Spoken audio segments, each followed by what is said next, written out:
isn't going to be able to make it today. I guess not. If he doesn't give an answer by next session, we'll find someone else. But if he gets back to us before next session, then we'll just let him return, and it won't be that big of a deal. Hopefully, it won't be a habit. As long as it's not the case, then one time isn't that big of a deal. I am, however, going to have his character not be in the scene because I don't want to have to explain his character doing nothing. That's fair. So he will join the group at a later point in time. I'll figure that out. All right, I'm gonna go run and grab food. It's only session 1, so it's fine. Yeah. Yeah. I'll be right back, folks. Alrighty. Make sure to smash that like button. If you're watching the short stream, make sure to double tap your screen. Yeah, what he said. So, how's everyone's day going? Oh, great. I saw the shittiest Jurassic World movie of all time. Is it newest one? Yeah. Yeah. I didn't even think to watch it because I'm a big Jurassic Park fan, and I looked at it, I was like, I don't like what they've done with this. I watched the one right before. They're just trying to milk it now, and it's just like, eh. Bro, I watched the last one in movie theaters, and it was horrid. I was like, man, this sucks. I don't want to watch this anymore. I agree. So the 6th one in the franchise was amazing. I loved the 6th one. But this new one that they just fucking released, I was thinking about watching. I was like, oh, I do love Jurassic Park and World and stuff. And my friend was like my friend and coworker was like, well, we can go see it if you want. I can take you. And I was like, oh shit, seriously? Awesome. So we went to go watch it. We spent 2 hours in a fucking Sweet Frog after this movie, just dogging on it.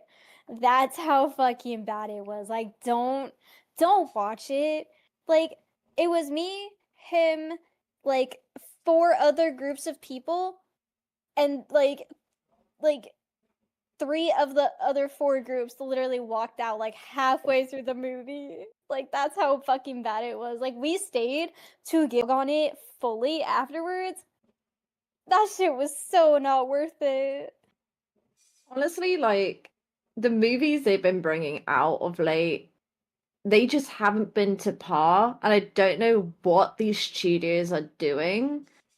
But this is at the moment, this is why Sony's come in and just gone bam, and everyone's praising them because it's the fact of everyone's just been so ugh, all these movies are shit, and Sony's come up with a really good movie in a while.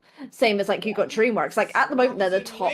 Disney has dropped on so many levels as being one of the top studios because of how poor it has been of late. Paul, you have food. Good food. Food. But my day's been chill. I got woken up at midday. I ate food, then I played Zelda, then I napped, and then I ate more food, and then I napped again. Then I played Among Us. Now I'm here. What Zelda you play? I was playing Tears of the Kingdom. Nice. I've been a bit behind on it because I lost my love for single player games for a bit, but now I'm finally getting back into it again. I haven't played it in a while because I got really into Persona, but I'm tempted to get back into it. I've only done 2 of the dungeons, so... Oh, I went on it, not playing in months, and I've done all the dungeons, and I'm like, I can't remember anything! What are we talking about? Let's go do some side quests! What are we talking about? Zelda Tears of the Kingdom. Yeah. For those watching... Haven't got to play it yet. My profile. It's good. It is fun. Breath of the Wild was amazing. Breath of the Wild was amazing, so I see no reason why it wouldn't be great. Honestly, it's better. I think Tears of the Kingdom is better in some aspects, but I do like the simplicity of Breath of the Wild more. I will admit, yeah, because I do miss I miss that ability so much. Don't get me wrong, the new abilities are fun, but nothing beats making fun of Rivali for being kind of a jerk. And then do you still get the motorcycle? No. You can build stuff though. Like you can straight up build your own. You can build your own like vehicles with stuff. You can Mhm. attach things together and build But like a no crazy like motorcycle. Yeah, but you can build a vehicle with lasers on it, dude. Yes. And But flamethrowers. But I And want to be. you can get and you can build a motorcycle. catapult to Oh, yeet okay. the Koroks like across the map. As long For as I, shits and gigs. as long as I can still be Link cranking his hog hardcore, I'm happy. As long as I can still as long as I get to say, "Oh yeah, crank my hog" as Link, I'm happy. I'm a happy man. More like cranking his unicorn. Jesus. But you can build a motorcycle. It's not like that kind of motorcycle like he has in that one. I love that motorcycle. It's so fun. It's so It does. fun. It looks so cool. I was so confused whenever I got it because I played Breath of the Wild completely blind, and out of nowhere I beat the DLC, and all I see is you have a motorcycle. What? I was one of the people that I got Breath of the Wild unreleased, same as the Switch. I got that unreleased. So when the DLCs all came out, like I got them immediately. So I was able to like really like get that full experience, and I loved it. And I played so many hours in that game. I 100% completed it, which I am never doing again. Never again. Not I again. stand by Soul. The best endgame item in all of Zelda is the Fierce Deity mask at the end of Majora's Mask. I have played almost every single one of the Zelda games, and Fierce Deity's mask stands to be the best one out of All every right. single one. All right, we are ready to get started. Also, real quick on the topic of 100% in games, the only game I've ever 100%, there's 2 games total, Spider-Man 1 and Spider-Man Miles Morales. I haven't played Spider-Man 2 yet, but once I play it, I will 100% that as well. It's good. I like Spider-Man 2. I love Spider-Man. I actually, that's not true. I also 100%ed Spider-Man 1, 2, and 3 for the original Xbox. I 100%ed Spider-Man, the Amazing Spider-Man 1 and 2 for the Xbox 360. So I've 100%ed all of the Spider-Man games, even Friend and Foe. And the one where you play as the 4 different Spider-Man across the multiverse before the multiverse shit even like was started. Yeah. I forget what that one's called, but yeah, I'm a Spider-Man nerd. Anything Spider-Man, 100%. Mine is a like majority of the Lego games. I've 100% Ooh, in those, and that's Phasmophobia. I've 100% completed that. I got the completeness. Claiming like, 100% on a Lego game is not an easy task. Those bitches are Absolutely. hard. Yeah, 200%. Me and my mum went on a challenge to 100% a bunch of them, so we did. Yeah, My that's... favorite one to this day was the Pirates of the Caribbean one. Like I loved that one so much. It's got a special place in my heart. I 100%. Sorry. Go ahead. I'm sorry, go ahead. I've 100%ed my Jurassic World, Lego Jurassic World on like 5 different saves before.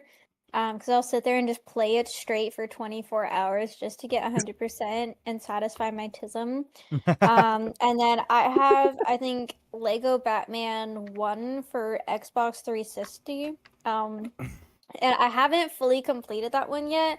I think I got through like the main playthroughs, and then I was just like on the extra like side quests and like completing all the levels. But I have to set up my Xbox at the new place until I can complete it. Nice. Oh, right. I have to go on Reactive Tech and change King's image real quick. I was waiting for you to realize that. Also on the stream. Oh my god. Indeed. Look at you guys. Platinums. All right. Okay. Don't look at me. I'll turn you all to stone. I'm Medusa. I only Really? have 1 platinum on PlayStation, but I have 100%ed every Kingdom Hearts game, including 3, which I regret. Respect. Respect. Okay, King. Yes. Your image is now up to date, I think. Hold on. It's not loading. There we go. Your other image, Renala? Nothing. No, that's his homebrew character, Donovan. It looks like Renala from Elden Ring. I have it like projected on my TV. Now what the hell? He looks nothing like No. I can't fully see it because it's like on my TV on the other side of the room. But I looked over and saw Oh, like the yeah. blue and red Why? robe, and I was like, oh. It still Yeah, didn't. It didn't like, update. why? Why the fuck is it not updating? Come on, don't be a bitch of an image. Open. Are you doing a... He's Oh my here! god, That it's is Wow. Shirley! We- Dear God! You're What lucky. time do Late, you bud. call? You are lucky, you bastard. We just about started. You there, Hibiki? You okay? Having a seizure? Having a stroke? I think No, I was asleep. I'm so sorry. we figured there was something like that was the ah! yeah. Oh my god! Fucking fix the image. Why do you keep reverting to Donovan? Dude, just stick with the image. I'm fucking giving you reactive tech. Oh my god, how are you so stupid? Donovan, It's only be Donovan. he has to conquer the multiverse like he said he would. Fuck you, Donovan. Like Dave, blaming Dave this time it's Donovan. It's always the Actually, D's. Okay, it finally updated. Blame the D's. Now I have to go to reactive tech properties, refresh cache of current page. And now Butterbean. There he is. The good old Butterbean Yes. himself. Butterbean, my god. Are you meaning to stream all this, by the way, sir? Yeah, that's fine. No, the Okay. recording's not started yet. That's when things get official. When the recording starts. Okay. Streams are just free watch time. Bro, I should have had left before we started, but I Okay. want to try and lock in and not be high. Oh, you should go ahead and do that now because I'm getting ripped. If you can't No, because look... it'll take me like 5 minutes to smoke, and Oh, I don't right, 'cause want you to can't- yeah, cause any more delay. You can't do it inside. I can't smoke inside because Yep, Maud yep, doesn't yep, like yep. the smell, and I respect that man. I gotta get you dabs. I gotta send you from across the world the wonderful dab. Smells fruity, like a nicotine vape, but without that nicotine smell. I've had one. I got one, and it was supposed to be like a blue raspberry kind of thing, and it tasted like shit. Oh, and yeah, I no. couldn't. Nicotine sucks. I hate nicotine. The only good thing I No, I it like wasn't. It wasn't a nicotine one. It was an actual like weed. Like like a dab pen. yeah. I got one. What'd it taste I got like? it ordered. It just tasted just Ordered like from straight... where? It. I got off a website called Vape Alchemist. Ah, yeah. See, I'm gonna have to send you something that I buy from a medical dispensary because anything you can buy online is something called THCA. No, not THCA. It's called it's Delta 8, not THCA. THCA is the active compound in weed that makes you get baked as shit. THCA is the wonderful, wonderful thing about weed that gets you high as hell. But Delta 8 is it's a piece of THCA. It's very similar in compound, but it's ridiculously weaker. Ergo, it's the shit that'll get your grandpa high. It's the shit that you give to your grandpa or your grandma because, you know, they can't handle the real shit. So you give them that, and then they're like, whoa! Yeah, exactly. Helpful glaucoma. I mean, if they got glaucoma, then they're smoking the real shit because that shit hurts. Like, Yeah.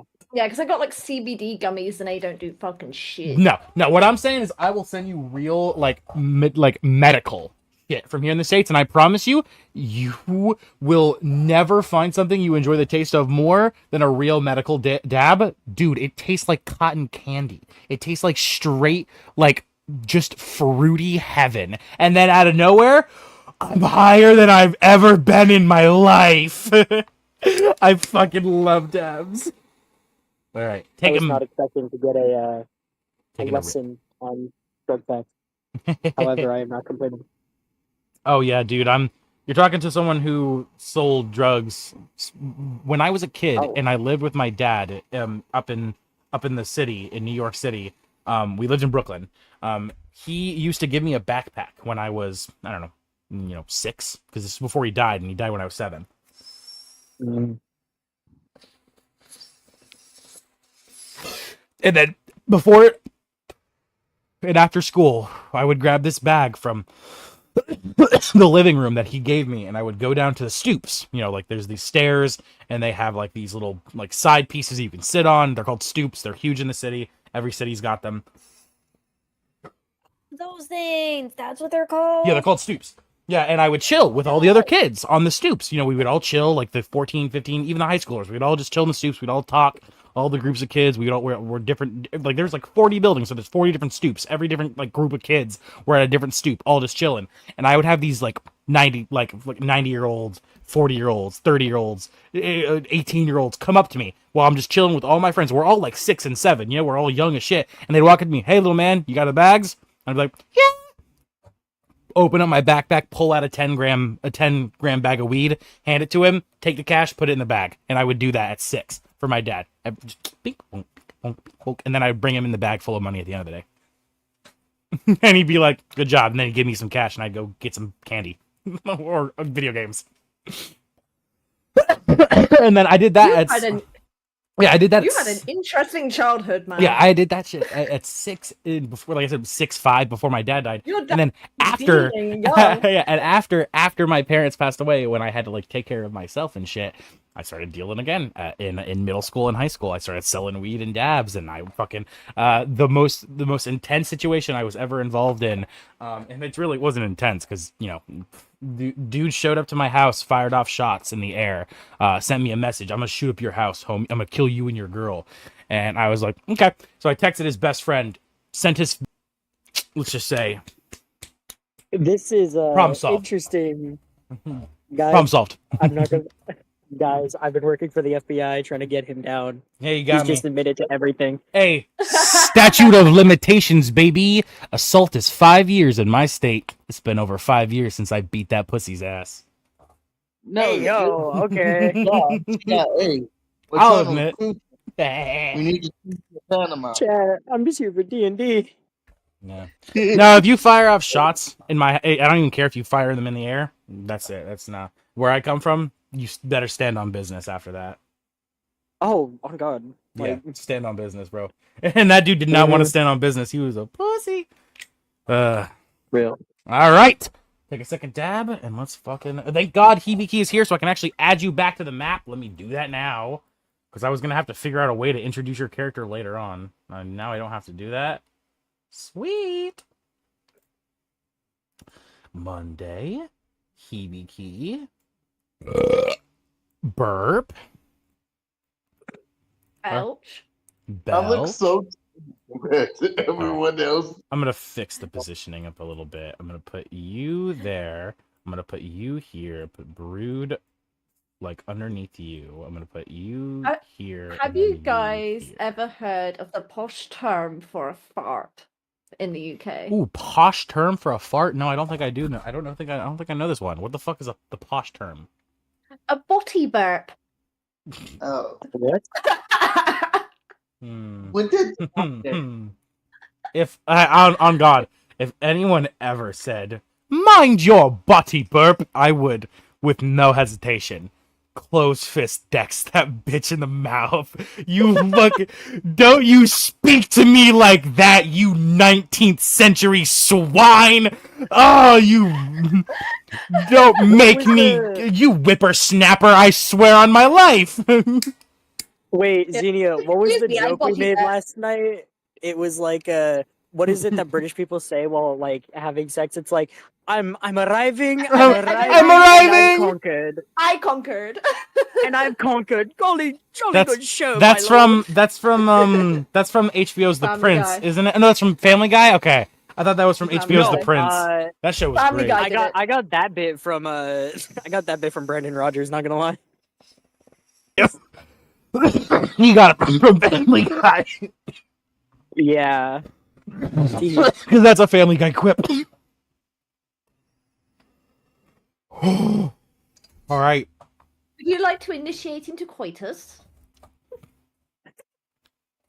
My fellow madam, My- would you be interested in partaking within my coitusship My good, between me and 12 other gentle fellows? my good madam, Take this to our bedchambers. I could not help but stare at you from across the room, and your ass tonight, it looks so absolutely divine. I just must indulge and conquer. My dearest madam, your buttocks looks quite delectable this time of evening. I cannot wait to divide and conquer like our good King George did back then. I am going to spill my load like a spot of tea. All right. So, what are we doing here, people? All right, let's get started. All right, let's get the recording going. Yeah. We got the vibes What is up. this That's the session, important bro? thing. Ugh. This is session 1, by the way. Hi, guy. Yes. Hello, good people. You expect And more of on this. behalf of all British people, I approve of these jokes. Mm. Good thing most of us here are American and therefore don't give a fuck about approval. Oh, same with the Brits, to be honest. We'll make jokes about our own culture and get American culture. Like, Oh, yeah. you know, we love those school shooting and 9/11 jokes. Oh yeah, they're great. Oh. I mean, hey, to be fair, Australia, what the fuck, bro? You're a day ahead of us. You could have warned us, dude. You have 24 hours of time, and you sat there, damn well knowing those towers were gonna fall, and were silent, lips sealed. Bro, that if that doesn't constitute a war, I don't know what does. Mantic's Australia can time travel. They're a day ahead. Hey, they are a day ahead of Could have been us. solved, bro. They could have means to warned them- us. That means to them, September 11th, it was actually September 12th when it happened for them. So it's like 9/12. Never Yeah. Except they probably do it correctly, so it's more 12/9. From now on, Oh I am my going to God. say 12-9. Never. I'm gonna say 9/12. Never forget.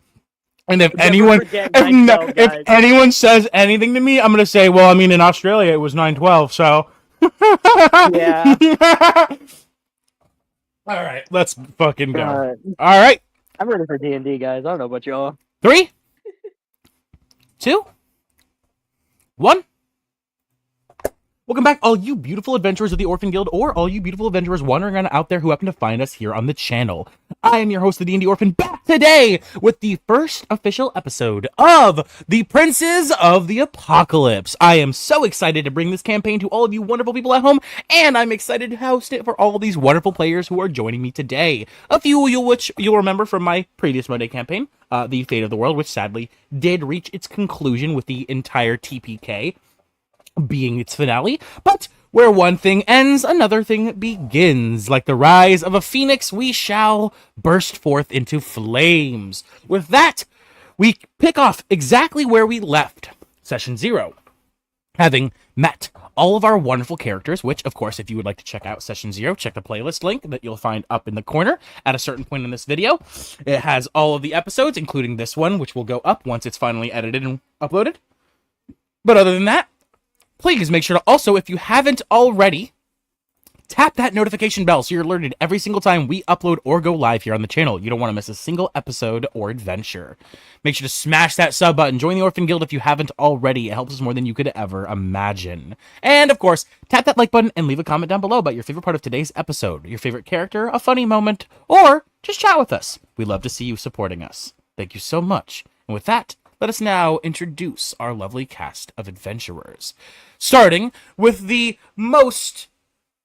Oh god, I'm gonna have to start thinking of new ones because I have new character names. Hold on. You're just gonna recycle the most ingenious of tabaxis you'll ever meet. The one, the only Imogen.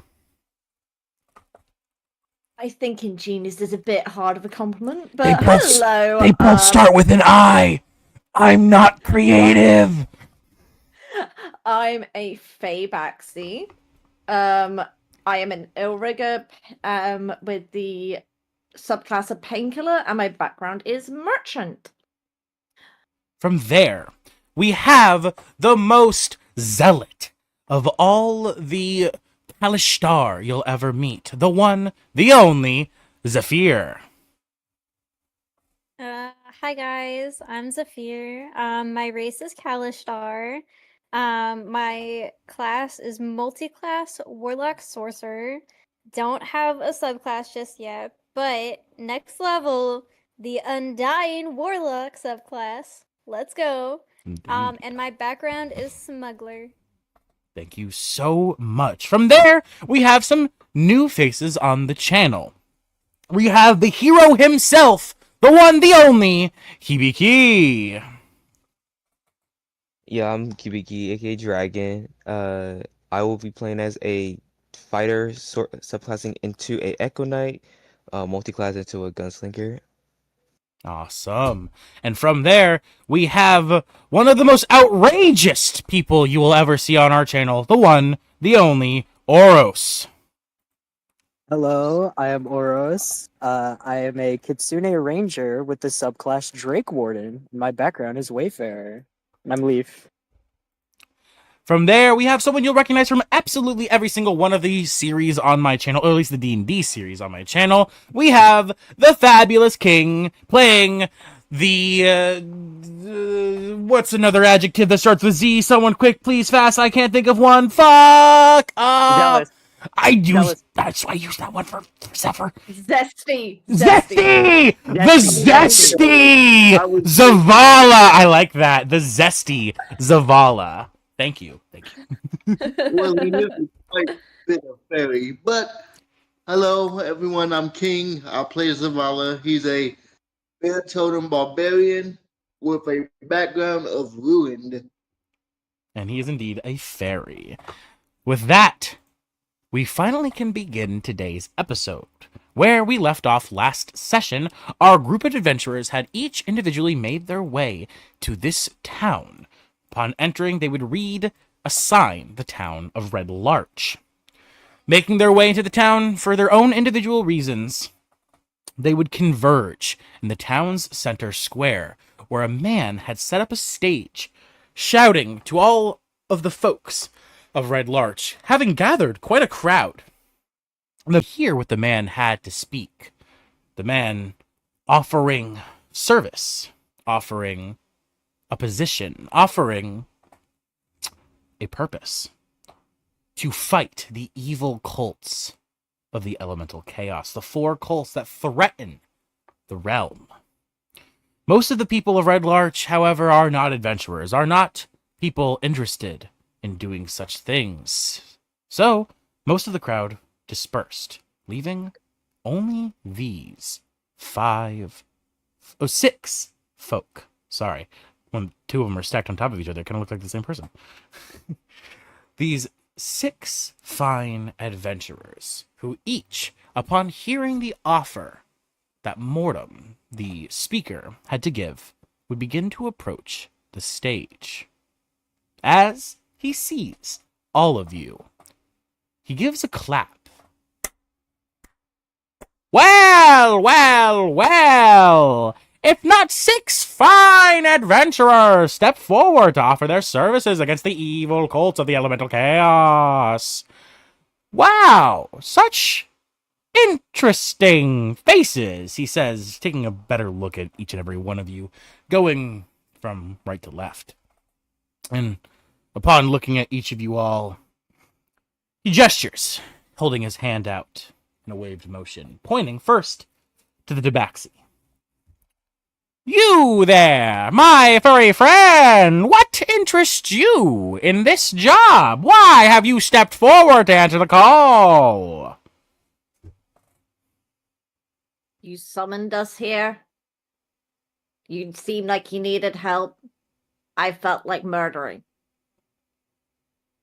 Well, checking the time. He checks his wrist that has no watch on it. That's a great answer. Gotta move on though. We don't have a lot of time. The next little uncomfortable as he tugs at his collar at your answer. Little guy. Your white hair is rather interesting. Something about you is rather strange, but I can't quite tell. I retract the furry statement as I forget that your token shows your ears and tail, but no one else other than anyone you allow to see them can see it, obviously. My small little silver friend, what interests you in this offer? Why is a child stepped forward to fight? I'm just here. Well, You see him look up at the tabaxi. Just here. well, just here. Interesting. I've got some fucking great candidates today, don't I? Ha ha ha! Moving on to the flying fellow, little man. I have never seen a fairy who is quite so ripped. What does interest you in this offer, my fine friend? No. Beats. No. All right, very well. Moving on to the little one underneath the flying fellow, bearded feller. How interested in the campaign? How interested in the adventure are you? Why have you stepped forward? As the little bearded man grabs to his red hair, stroking it a few times before responding. Well, to be honest, I don't know. I need to make some money and I can shoot an arrow or two. And I've got a little bit of magic, too. Moving on. Indeed, moving on. Jesus, I got real lucky today. And you, pretty little blonde lady, why have you... What is such an elegant woman of grace doing around such ruffians? Why have you stepped forward to fight in this adventure?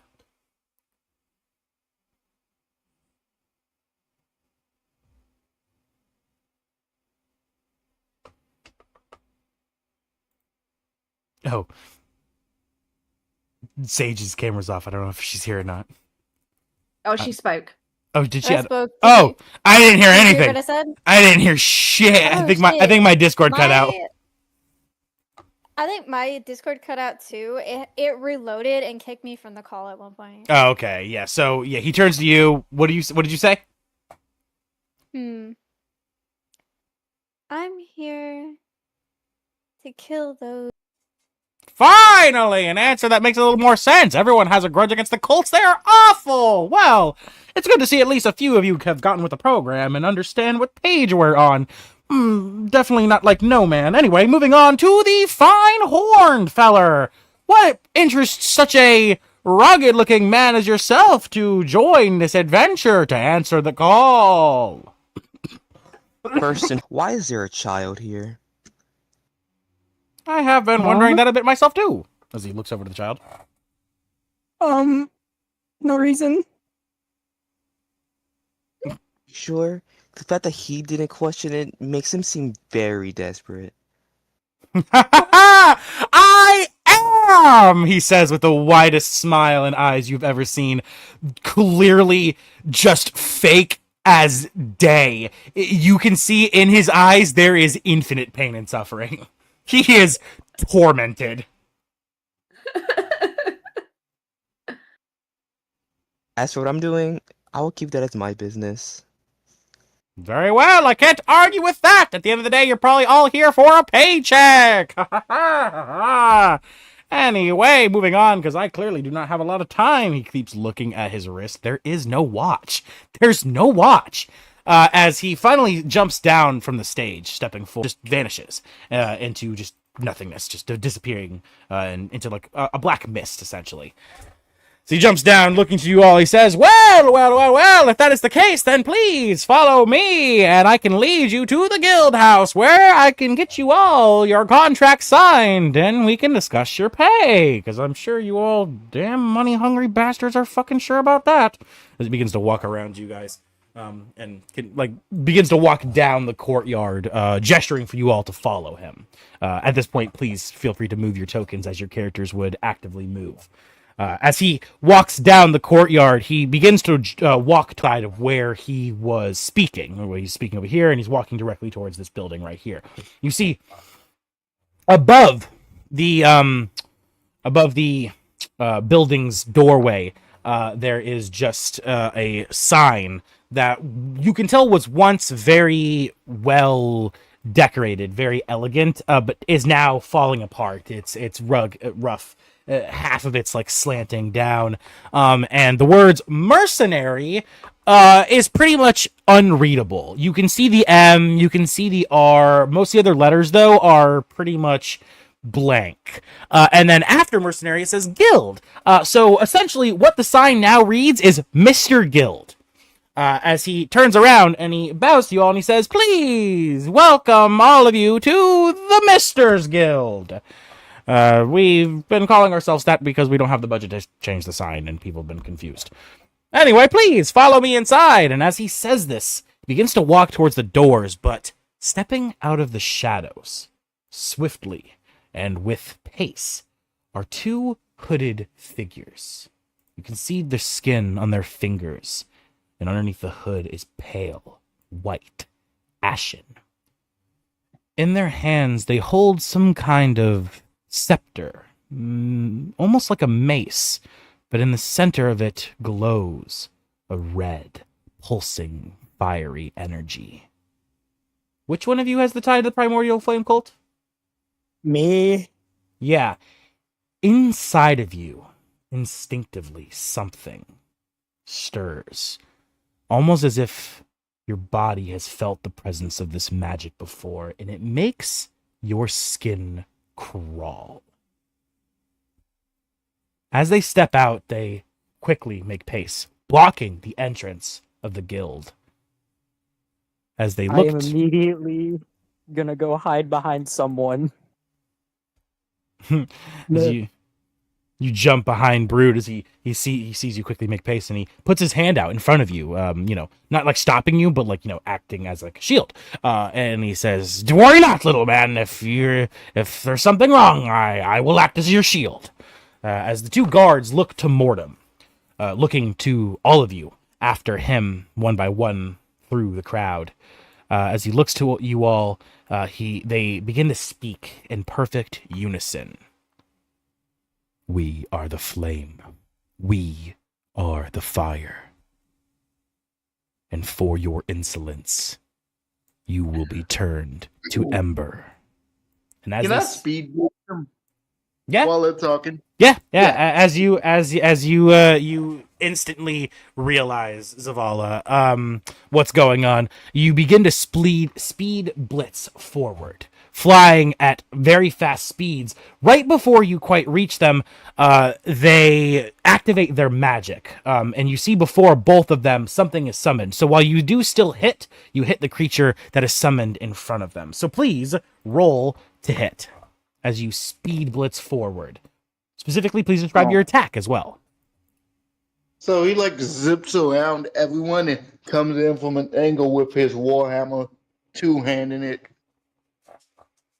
As you all see the fairy react instinctively, zipping and zooming around all of you, as he quickly brandishes his warhammer with both hands, bringing it down, attempting to hit the creature in the back, the strange men, but instead coming into contact with the strange, gooey, slimish creature that has arisen from the ground in front of them, created from the earth itself, mutated and mutated into this goo.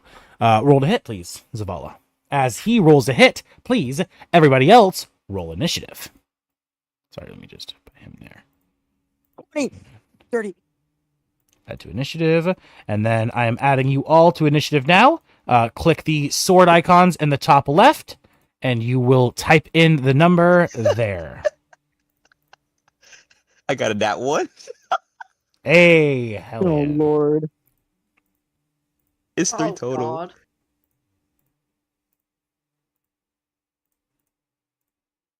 Five. I got a 5. I warned you guys. Also, should I roll initiative? Yes, roll your initiative after you roll your hit. What was the dice? What was the to hit roll? 12. 12? 12 to hit. 1 second. Let me pull up the stat block because I don't actually have that open yet, my friend. 1 second, my friend.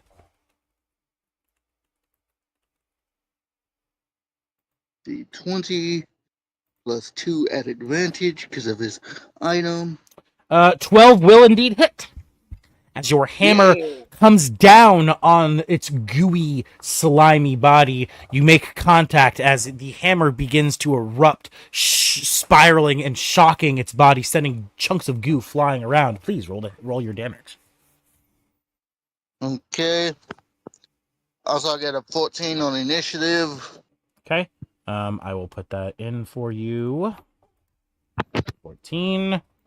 All right, Imogen, you can click the sword icon and down to the initiative tracker, and you can click the 0 and type in your initiative there. 10 plus, is that plus 7, I believe? Plus Go 7, ahead. no, plus 6. Roll broods. Plus 5? I thought a plus 5. A 19.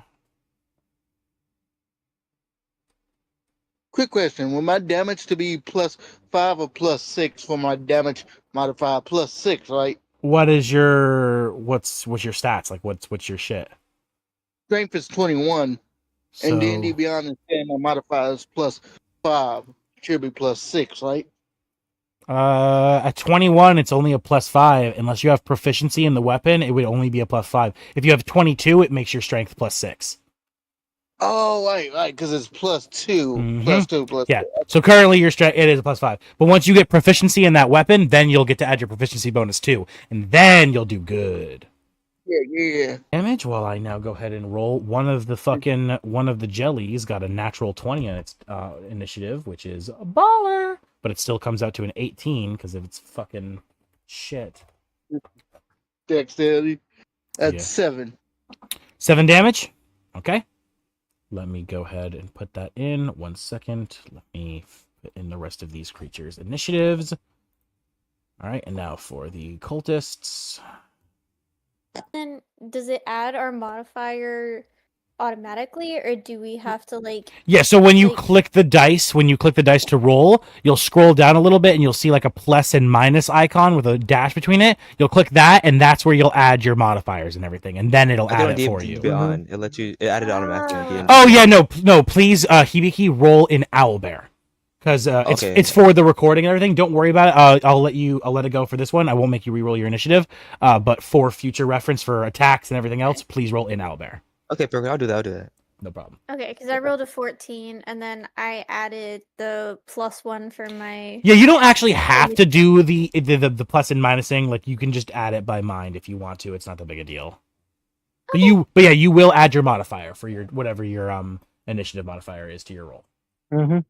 Okay, just wanted to make sure. All right, perfect. With that, I've got both of the stat sheets open that I need to have open. You said you did 7 damage, right, Zala? Yes. 7 damage. Okay. All right.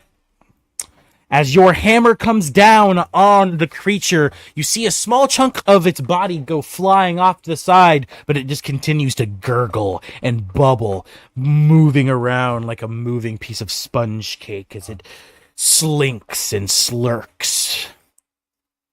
Does that end your I turn? don't suppose that.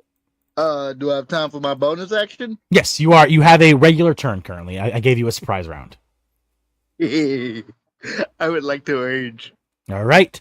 And as your hammer comes down on him, you begin to huff, to puff. Your eyes begin to fill with anger and rage as the gem on your forehead begins to glow with an ambient color of hatred and fire. As your body begins to crack, your bones begin to creak, your skin begins to stretch, your muscles pulsing, ripping as you grow taller and taller until your wings begin to morph, sharpening like daggers as you enter your rage. For everyone else, you see the tiny 6 inch tall fairy go from being 6 inches to 10 feet. All right. Jesus. And that ends your turn. Yes. All right. And with that, we begin combat. Oros, you have the highest initiative. Please start us off. So, would I be able to shoot one of the enemies from where I'm at? Or- Yes, you simply, you use 5 feet movement to go around, Right, so I'm gonna use some movement to kind of like get over to here. Okay. The like, measuring anything- tool and everything is currently accurate. So if you want to see how far you're moving, just click the little Yeah. person icon and you can drag, and it'll show Okay. you exactly. So on my weapon it says 100 feet parentheses 600. Is that like the minimum amount I have to be far Yes, away? or no? 100 feet is the minimum. 600 is at regular. If you attack, if you are under 100 feet or over 600 feet, you attack at disadvantage. Okay. Dang it. Currently, I'm going to move back a little bit more. okay. As far as I can move back, which Okay. should be You use your full movement. yeah, it should be I think At 20. least a minimum of 30. Check your. Yeah, check and your sheet. I moved 5 feet already. I'll say you can just you just started where you were and you moved back instead since you're trying to get distance for your attack. Little stuff like that I'll allow retcon if it's like, oh, I realize I have to be farther back, so instead of using that 5, I'm not going to cut you 5 feet. That's no, you're good. All right. Okay. Yeah. So Just when you're in the measuring, yeah, there you go. Just if you click at the top of your middle screen, when you're on the measuring tool, you see that little person in the top middle. Yeah. You do that, and then you can actually like see while you're dragging.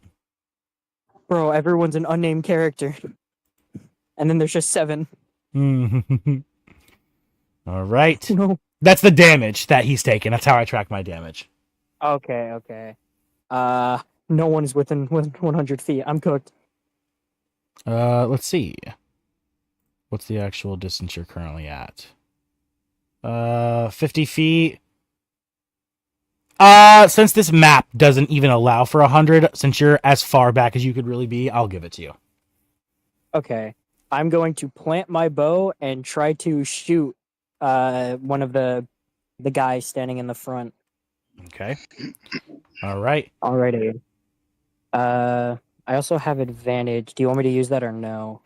Because I am technically less than 100 feet. I'm gonna. Well, yeah. That's since you have advantage. Normally, they balance each other out, so you just get a flat roll instead. That's perfect. Yeah. Okay. All right. I'm going to roll. Oops! Shit! I fucking 11. no idea how I did that. 11 to hit. And you're attacking one of the orange blobs in the front, correct? No, the one of the dwarven people. Dwarven people in the back. People guarding the door. Yeah. As you load back your arrow, sending it flying, it flies over Brood's head, between Mortem's legs, and right next to the ear of the cultist as it strikes into the door behind him, just barely missing. In shock, looking to the left, he looks between Mortem's legs, over Brood's head, and at you in the distance as he squints his eyes and he says, "Is that a fucking child?" Would it be a bonus action for me to turn back into a fox and just dip? Your Kitsune transformation, I believe, is a bonus action. You don't have wild shape currently, so yeah, I don't have movement. Yeah, so I am going to bonus action and transform. I, however, think I did fuck up and I forgot. Oh, hey, you cool if I just use this one? I have one. I have. Okay, good. You got one? Okay, cool. Put it down for me because I got it. I don't have one. All right. Could you delete mine and then I can place it? Yep. All right. Yes, I should. Oh, I didn't download. All right. If you want to put that one that you just had as a placement temporary. for now, Yeah. and then as I download mine, I'll set it down. That's fine. All right. As you transform, wolf fox. Close enough. Yeah. And he goes, "Nope, not a child. That's a dog. All good." As you end your turn? Yes. All right, perfect. With that, as the arrow goes flying over Brood's head, he smiles, smirking. Stepping forward, the brute is going to laugh. Ha ha ha ha ha! As he strums on his crossglar. Heroism. As Zephyr, from behind you, you feel the very end of his crossglar, his guitar essentially, touch your back. And as it touches you, you are filled with bravery. You are immune to frightened, and you gain temporary hit points equal to the creature's spellcasting ability modifier. So, at the start of every turn, you get 4 temp HP. So, you currently have 4 temp HP. As he begins to play strumming on his instrument, beginning to sing a song in the background as you all start your fight to heighten the mood and to really... Oh, shit! Is the music off, by the way? Fucking...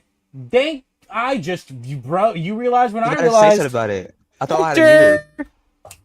Whoopsie daisies. Yeah, perfect. As he begins to play his music, the music begins. in the campaign. Perfect. All right, fuck it. All right, and he ends his turn after giving his bardic inspiration to Zephyr as well. And he ends his turn, bringing us to the first of the enemies. As the jelly that you striked, Zavala, looking to you.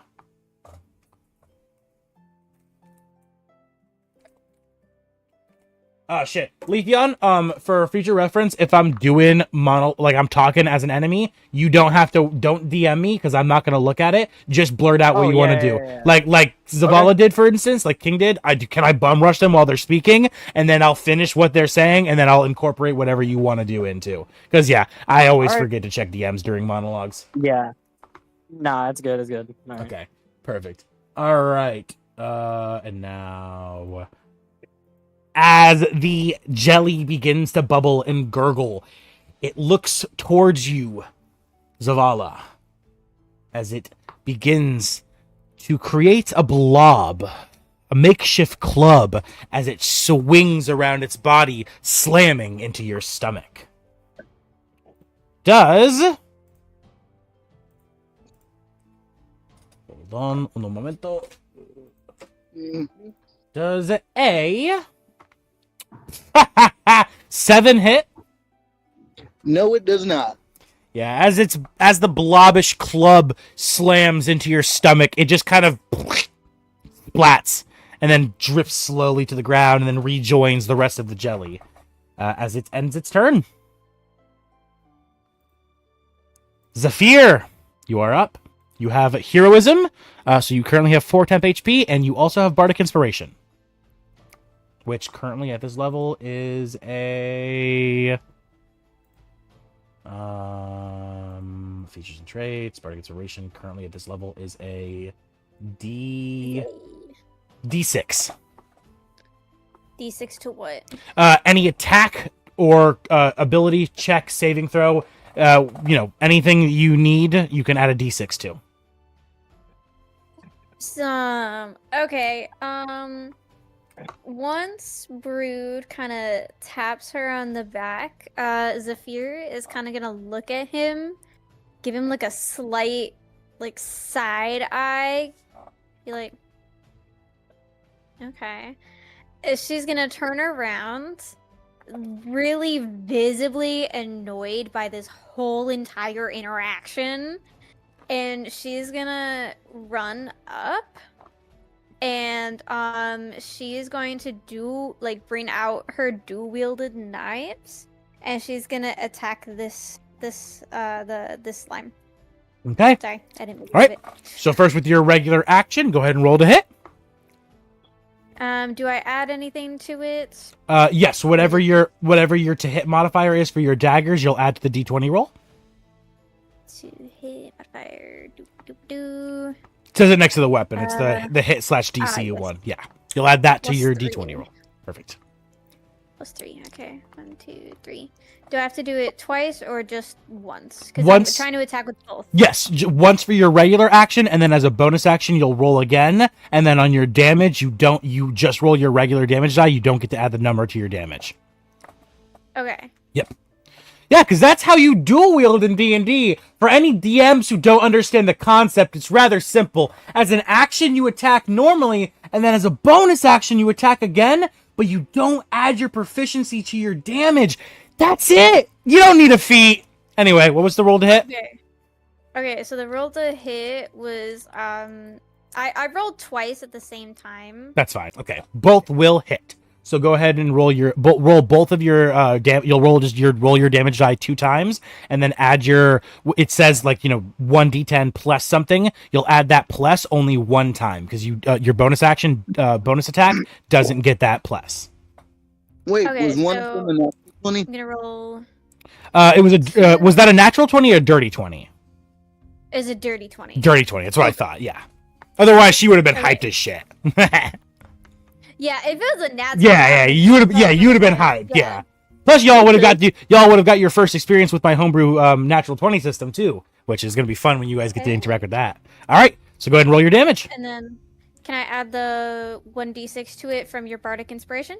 That cannot be added. Oh, can it actually be added? Yes, you can add that to damage too. Yes, you can. Awesome. Can All right, you? so Yes, you can. Yeah, I forgot. It's not, you don't, no one really does it because usually the D6 for damage isn't worth it. But yeah, for early levels, it is.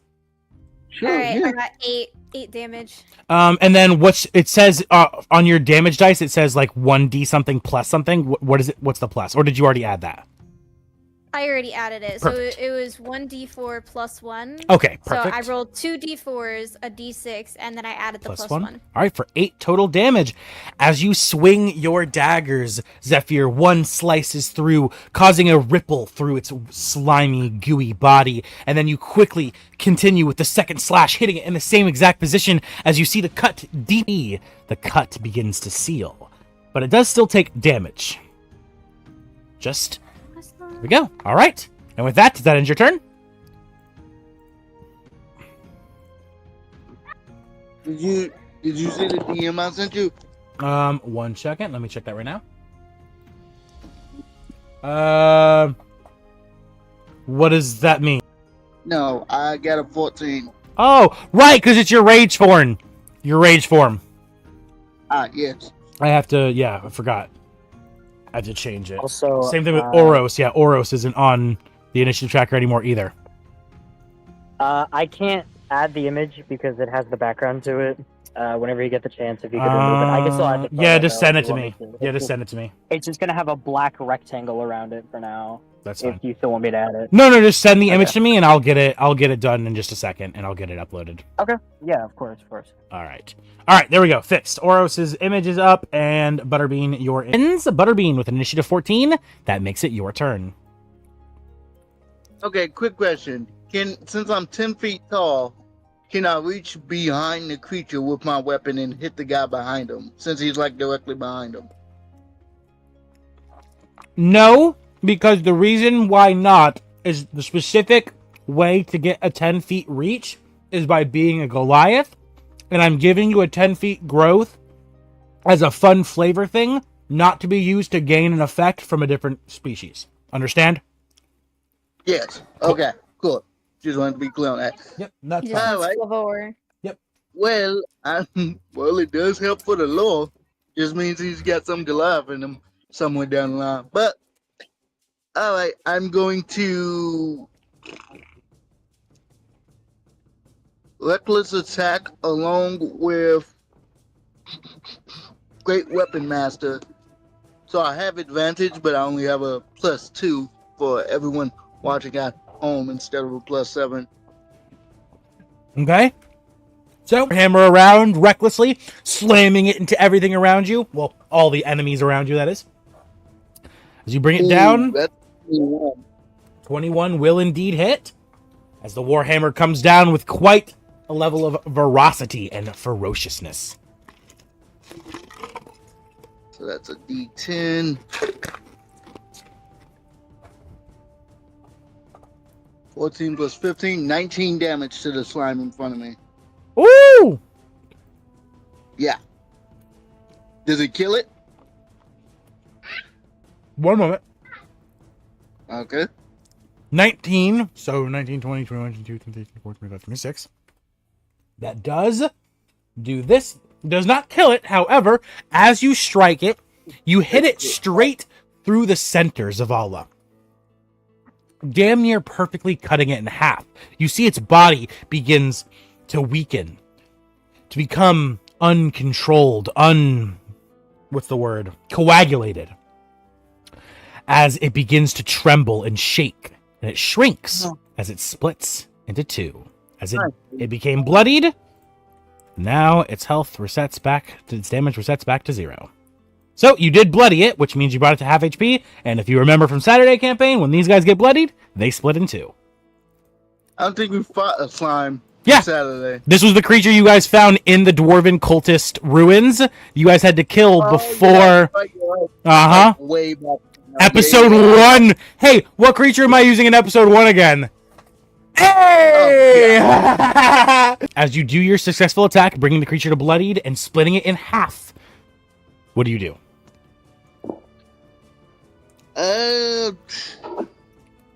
That's really all I can do. He's just gonna look at the other guy, the guy behind the two slimes, and just point his warhammer at him menacingly to intimidate him. He looks at his wrist. There's no watch. I think I need to get going. Time's looking a little late. As as you end your turn, and Imogen, your turn begins. But to this little guy here. Okay, flanking, so you get advantage on your attack. Yep. I'm gonna do a 2-weapon attack, so I've got to roll to hit on both, right? Yep, roll to hit on both. I'll just do both at the same time. Yep. I got a 12 and a 3. 12 will hit.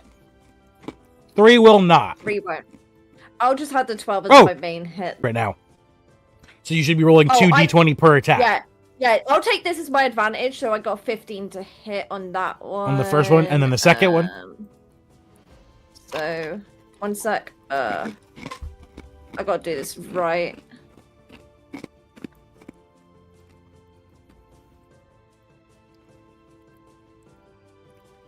This time I got 11 to hit. That will hit as well. Okay, so both attacks hit. Cool. I'm gonna roll for damage. You'll roll 2 of your damage dice, and you'll only add your damage modifier 1 time. I technically roll 3. Class feature or something? It's my weapon. My weapon has an extra D10 of poison. Okay, so you'll do 1 of that D10, 2 of your regular damage, and then you'll add your modifier 1 time.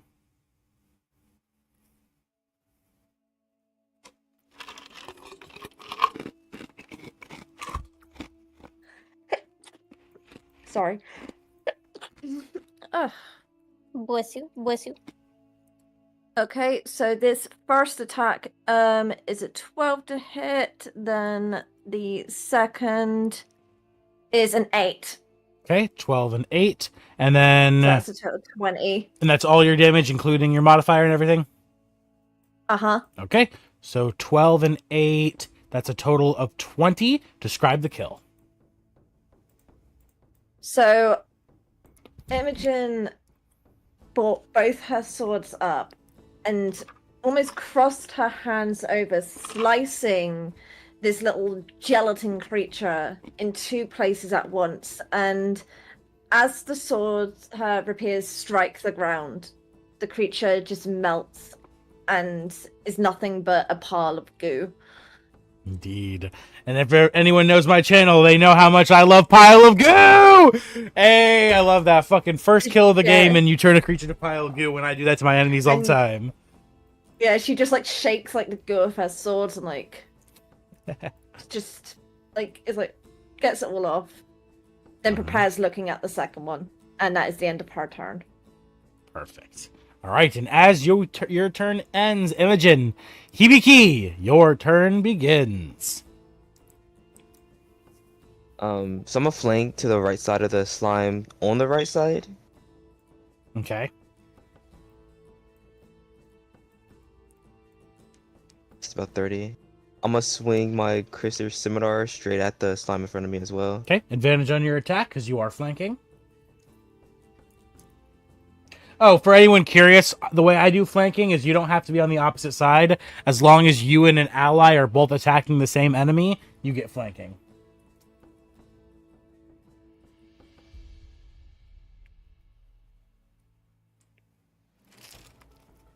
That is Nat crazy. 20? I knew it. God damn it. That's fucking wild. All right, well, we get our first nat 20 of the night. And Hibiki, From 1 to 20. Hibiki, I will give you the pleasure and honor of being the first person of this campaign to hold the golden dice. For anyone wondering, the golden dice is a D20 that only activates when you roll a natural 20 and only activates for the person holding the golden dice for that session. Every session, at the end of the session, the person holding the golden dice must choose a new person to give the dice to, and once every person has held the dice once, it starts over, and it will go again. Hibiki, As the first holder of the golden dice, it now begins to glow. Would you like to use it? I will not use it. You would not like to? Now be warned, Yeah, 'cause- if you don't roll another natural 20, you won't get to use it this session. You will have to pass it on either way. Okay, so I have to use it only after using a nat 20? Yes, you can only use it after Okay. a nat 20 is rolled. Correct. Okay, no, I thought I'll hold on to it. I'll use it then. You'll I use thought it then? I'll hold on to it. Perfect. All right. Yep. So if you're going to go ahead and use the golden dice, what the golden dice is when you roll a natural 20, instead of doing 2 times damage, roll another d20, please. Okay, 4 damage. Go ahead and roll. Yeah. I rolled 3 d20s then Just because of radiant damage. No, just roll one. No, just roll me 1d20 right now. 'Cause you're just rolling the golden dice, dude. So just roll 1d20. Okay. 1d20 for me right now. 5. Oof. You do 5 times damage on this attack. 5 times that's what your you do. dice and modifier. As you roll the golden dice, the 5 illuminates. Your damage is multiplied by 5 times as the dice turns to a piece of stone. Hibiki, please choose now who will hold the dice for the next session. Who do I trust to get another d20? Actually, Not I'll me. go down the list. I was about to say, Xenia, you're down the list, so I'm about to do you, actually. No, I never roll d20s, man. Let's test it. Okay? All right. Xenia, please write down in your notes, as of next session, you will hold the golden dice. Okay. Perfect. All right. With that, Hibiki, roll 5 times your damage and add 5 times your modifier. Is 5 times the damage for the radiant damage as well, or just the regular? All of your, whatever your dice damage is, if it's 2 dice, you'll roll 5 times both dice. If it's 1 dice, you roll 5 times that 1 dice. Whatever the damage is, you roll 5 times it. I think whatever he's about to hit is dead. It's probably dead.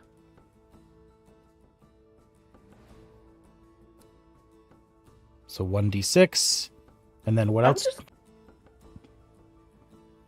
Give me a second, I'm doing the math. I roll radiant damage and regular damage. Okay. What's the radiant dice? Radiant dice is 1d8. 1d8. Okay. Go ahead and roll that now. So wouldn't that be 5d8? He's going to just multiply the numbers rather than rolling all the dice. Oh, okay. Yeah. There's no fucking way. What'd you get? no. That's what I did. I got an 8. I maxed out all Oh. 3 rolls. Oh, both rolls just now. Okay. So you So got a 6 and an 8, so that'd right? be 8. So it will be an 8 and a... Yeah, an 8 and 8. Because d6 plus 2. So both be 8. Okay, so hold on 1 second. 6 times 5 equals 30. Okay, so 30. 8 times 5, 40. And then 2 times Modifiers. 5, Yeah, 10. yeah. 10 plus 30 plus 40. You do a total of 80 damage. 80 damage. As your scimitar glides through the orcish jelly, you hear your sister's voice scream out, resonating through the blade. Do not lay a hand on my brother! As the entire blade explodes with radiant magic, the creature is evaporated. The entire jelly turned to mist in an instant. And the Ew. stench. Yeah, it stinks.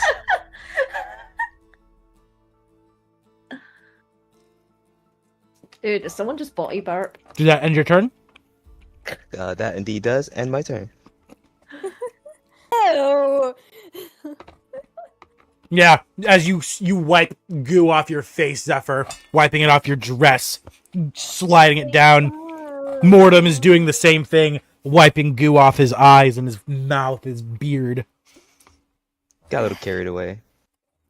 Just a little, And as you end your You'll turn, be fine. says you. as you end your turn, the tiny little pulsing jelly, it looks around, it looks at all of you. It looks back at its masters. And you see it creates a hand out of its body, a gooey hand that hits its forehead, giving a salute as it shrinks and congeals into the ground, disappearing. ending Well, its that'll turn. be some out. Nah. Ending With its a turn. volunteer's tribute. Really, Little boy I'm said smart. nah. Oh, right! Or at least I forgot to add it. Son of a bitch. All right, hold on. All right, well, I'm going to, as for next round, they'll have their initiatives. This one's a 20 because it rolled a natural 20. And then this one, and then they're just going to go now as well. Oops. An 18. All right, that's fucking DM fuck up. Okay, all right. As the dwarven cultists look to each other, they step forward, cracking their knuckles, holding their scepters in their hands, slamming them to their palms, as they begin to ready themselves to fight. As the Can first... I reply to that? Go ahead, yeah, what do you say? So Zavala just looks at them and he says, "No, but it's my job as your god to teach you fear." As he kind of gives a little bit of a gulp as he steps forward, and he raises his mace, and he brings it down, trying to hit you, Zavala. That is a 19 to hit. To keep it fair, he does have advantage because I did reckless attack. Oh, all right. Let me roll. Let me roll one more time. Natural 20. Thank you for keeping it honest. Your teacher said nothing, man. All right, perfect. 2 times damage as his Give him the dice. as his mace hits you. It hits hard, doing a total of 10 damage, slapping you right in the chest. You feel the spike reaching into your muscles, ripping a part of your flesh open, as you are definitely bloodied, because I know you're level 1. Actually, no, we're level 3. Oh, right! You're level 3 in this campaign! Right. Yes. You're not So bloodied he's yet. not bloodied at all. In fact, Zavala is going to take a page out of the Saturday Orcs book and just smile. As you smile, he gulps, sweat dripping down his face as he slowly pulls the mace out of your chest, and then he wipes some dust off your shirt, and he's like, there. It's okay. It's okay. As he steps back against the door, as he turns to his friend, as his friend steps up and begins his turn. As he looks to Hibiki and he says, "You! I'll get you!" As he charges forward and he takes his mace, swinging it towards you, Hibiki.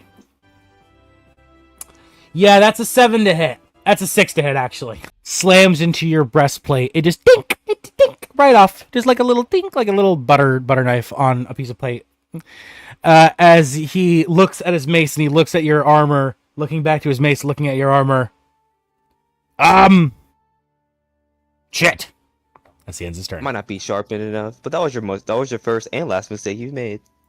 And as you say that, their turns begin again because they are at the top of initiative. Actually, Oros, what's your dexterity? My dexterity is a... Hold on, I'm so sorry. +3. +3? All right, you. Yay! So, Your dexterity's higher than his. Could I, perchance use my weapon on them in my fox form?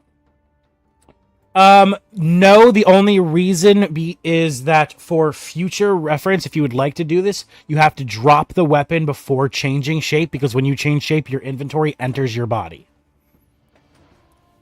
Yeah, but remember I tried to draw it earlier, and whenever I do, I, plant it into the ground because it's too big for me. It's a longbow. Oh, It's your... like a I turret. thought you said sword. No, my Oh, your longbow. bow! Yes, okay. Okay. Back to my bad. Misheard. Yes, the bow Nah, you're good. the bow still planted into the ground right in front of you. I will make you roll at disadvantage, but I will allow it. That is fine. That is fine. As you use your teeth to pull back the string, taking your tail, wrapping it around an arrow, and loading it into the bow. Exactly what I was thinking. Yes. Yeah, that's the only way I can see it. Hello? Yep. I'm using my back paws to push onto the bow part itself, and my teeth are on the string. All right, disadvantage. Let's see. 21. Was that a nat? Even with disadvantage. Was that a dirty or nat? Nah! It's a dirty. No, you shouldn't. That's Oh wait, it isn't. It that's a isn't natural that. It isn't that. 20. Wait a minute. Yes. If you have disadvantage, it wasn't a nat. Nope. Oh wait. I had rolled- disadvantage. thing- I rolled a 13. Another thing- I rolled a 13 and a 20. That's bypass it. Another thing that I do in my campaigns, if you roll a natural 20 on disadvantage, it supersedes your disadvantage because I will never take a natural 20 away from a player because it makes no sense and is such a lame thing to do. That is I fair. love that. Because the amount of nat 20s I've lost on disadvantages is ridiculous. It sucks. It's Yeah. super lame, Yeah. and I've done it. It happens to me all the time too, and I hate it. So natural 20s supersede your disadvantage. So now you get to be the first person to encounter my homebrew natural 20 system. So since you do not hold the golden dice, you still do get to do something fun. Please roll me another d20 by itself. Okay. Not scared at all. I trust. Go ahead. Okay. Natural or rolling the d20 by itself. 17. Awesome! So, the way natural 20s work in my campaign for all you players and all the people watching at home, when you roll a natural 20, you will roll a second d20. If you roll a 1 to a 10, you will do your normal 2 times damage, including 2 times your modifier. I will not take away the base damage of a natural 20. However, if you roll a 11 to a 19, you roll 3 times damage, and if you roll a second natural 20, you roll 4 times damage, meaning, Oros, Ooh. you roll 3 times damage and 3 times your modifier. Modifier. It would be No, 1d8 Be times 12. oh yes, yeah, 1d8, Oh. 1d8, and then what's your normal damage? Sorry, my brain just buffered. It's my normal damage is 1d8 plus 4. Plus 4, so you'll do 3d8 plus 12. Okay. Yep, 3d8 plus 3d8 12. plus 12. Okay. Correct. As you Okay. pull back the bowstring, your claws dig into the stone beneath you, pulling back with all of your physical might. The bowstring damn near snaps. As it releases, you hear the whistling scream of a roaring dragon as the arrow flies careening through the air at your target. 27 damage, and I'm aiming for the goblin or the dwarf that's right in front of Zephyr. Okay, right here. As Yeah. the arrow flies, it whizzes past Brood, past Zephyr, right between Zephyr and Mortem, and it strikes him in the skull, his entire head popping like a grape, as his body drops limp to the ground, falling to his knees before collapsing onto his chest. The scepter spearing him through the body. As his body lies limp, you see on the end of his scepter, sticking out of his back, is his spinal cord. I'm just going to make the fox noises, like the howling, and I'm just gonna wag my tail and just stare at everyone. Zephyr's gonna look back as she sees this happen and feels the arrow whiz by, taking off a few strands of her hair. She's gonna look back and be like, "A fucking fox did that? Christ, what the fuck?" You just see the fox wagging its tail happily, just staring at you.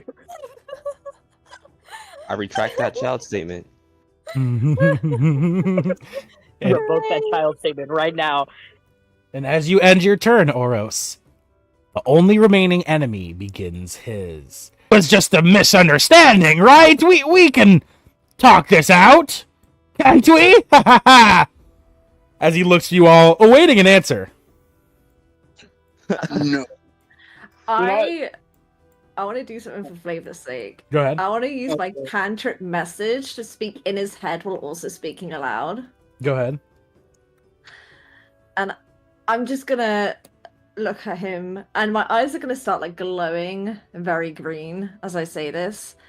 You came here thinking that you can just slay us just like that? Look at you now. Your pawns are gone, your friend is gone. Just you. And you think you can just talk your way out of it? You will not leave this area until it is your corpse being carried away.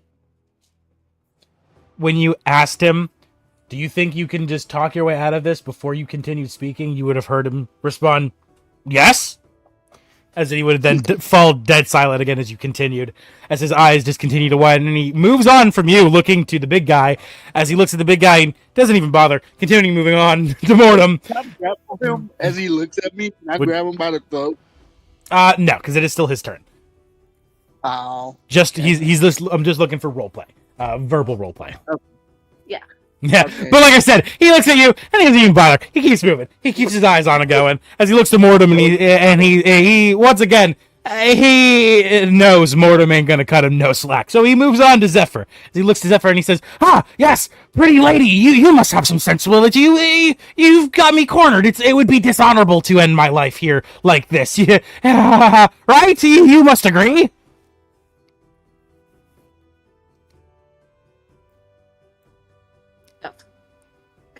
He looks at. Did she respond and I didn't hear it again? I didn't hear it either. No, she zoned out. Oh, okay. Oh. Oh, okay. Okay. So the dwarven cultist is going down the line trying to talk to people into getting his life spared, and he's reached you and he says, "Oh yes, the pretty lady. You must have some sensibility to you. Come on. It would be dishonorable to kill me when I'm backed into a corner surrounded like this." Can I cast finger guns? My God, you and Zavala both. You put your finger gun up, ready to cast it, but it will have to wait till your actually turn to cast the spell. But I do allow you to prepare it as his eyes widen more, and he like gulps, and he looks to Hibiki, and he's like, "You're not gonna spare me either, are you?" My sister was so no sympathy, so you shall not be either. Can I Well- just yell from the back, spare him? No, because you're a fox, so you yell out from the back in fox, spare him, but everyone else just hears.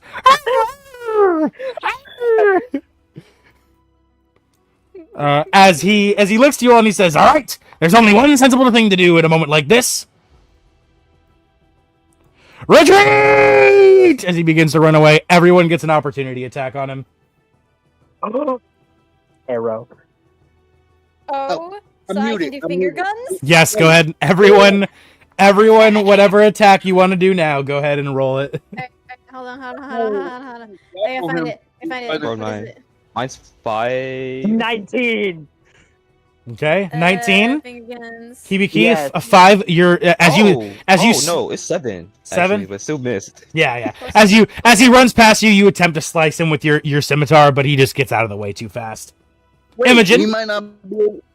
Okay. What was your Zavala? What was your attack? Well, I'm grappling him, so he might not be able to one. No, just a regular attack, not like an action to grapple or anything. Roll a regular, just because I'm trying to get everyone to be able to do a fun thing in this moment, where like all of your attacks hit at once, and he fucking.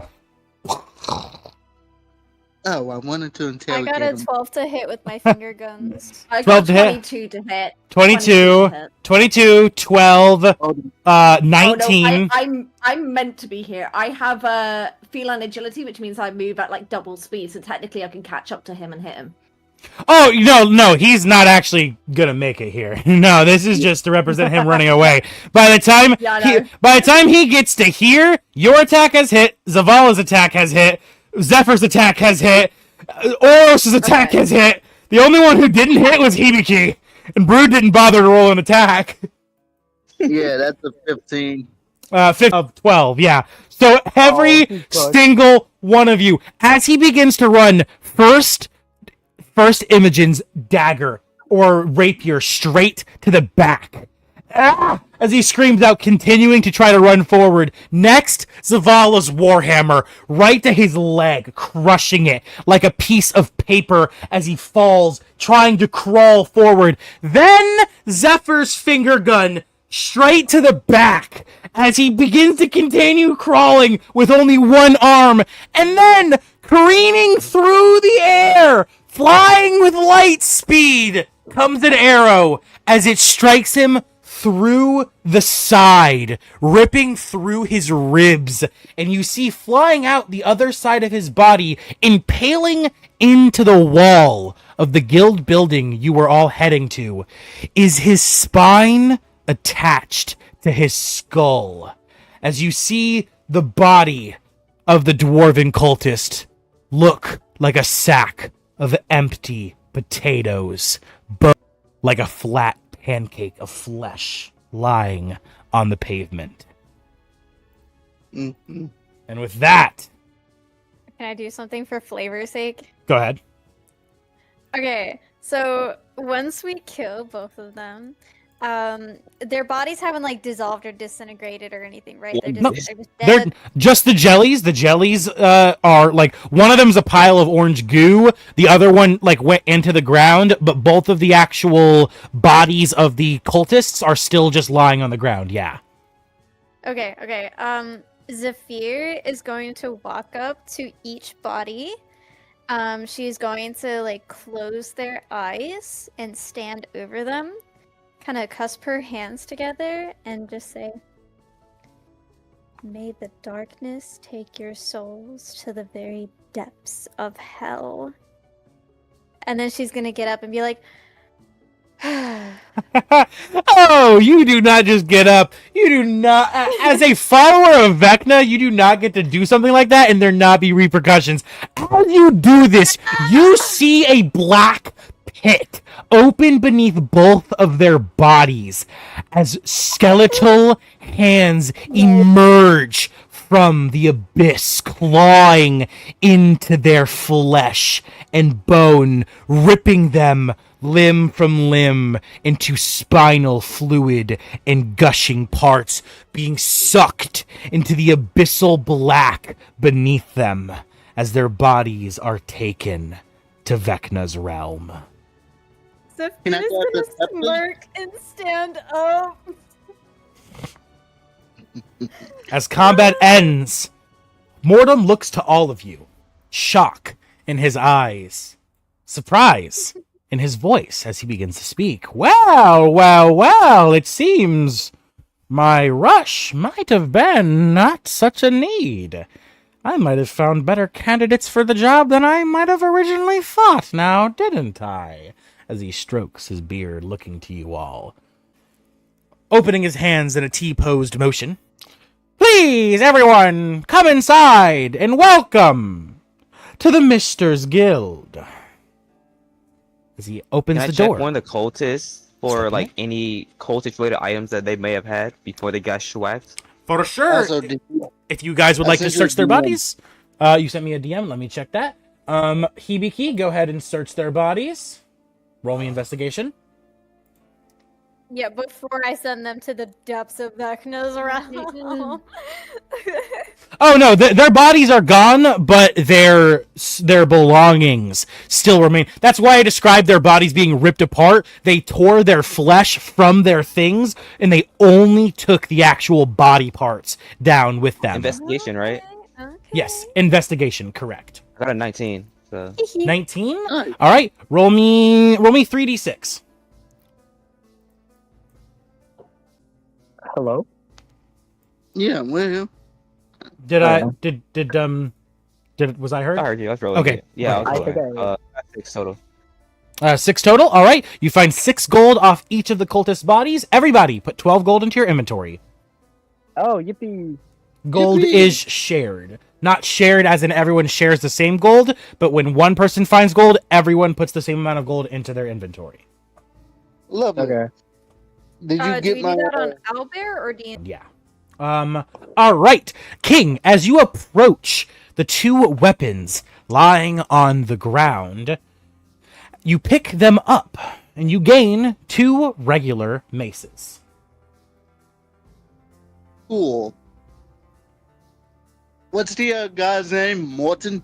Mortem, he is already in the building, as he let you. He left you guys to like look around and gather whatever you want to gather, and he told, "Please, at your leisure, enter inside." And then he went in the building and shut the door. Oh, Zavala will shrink down and then float towards the building with the 2 maces in his hands. And as he passes everyone, he just sort of bows timidly, and he's like, "I apologize for my outburst earlier." And as you begin to float towards the door, you open it up, twisting the handle and venturing inside. You close the door behind you. He could open the door. Yeah, of course. He's still Surprise! He just flies up and grabs I the also doorknob with answer. all of his might. Dude, he's got a If he- 21 in strength, even in his base form. Or into orbit if he grabbed it before Yeah. his mic. Yeah, even in his fairy form, he can pick up 3 tons. That's crazy. Yeah, Yeah. Can I turn back into my regular form? of course. Walk back up to the group and go like pick up one of the skulls that got pinned to the floor by my arrow. Yeah. You walk over to the wall where the spinal cord and skull are still just dangling from the arrow as you pull the arrow out of the wall and you gather a trophy. Add a skull and spinal bone trophy to your inventory. I just want to like stare at it for a moment and then just look back at everyone. Just, I told you not to kill him. You did it. You killed him. You killed it yourself.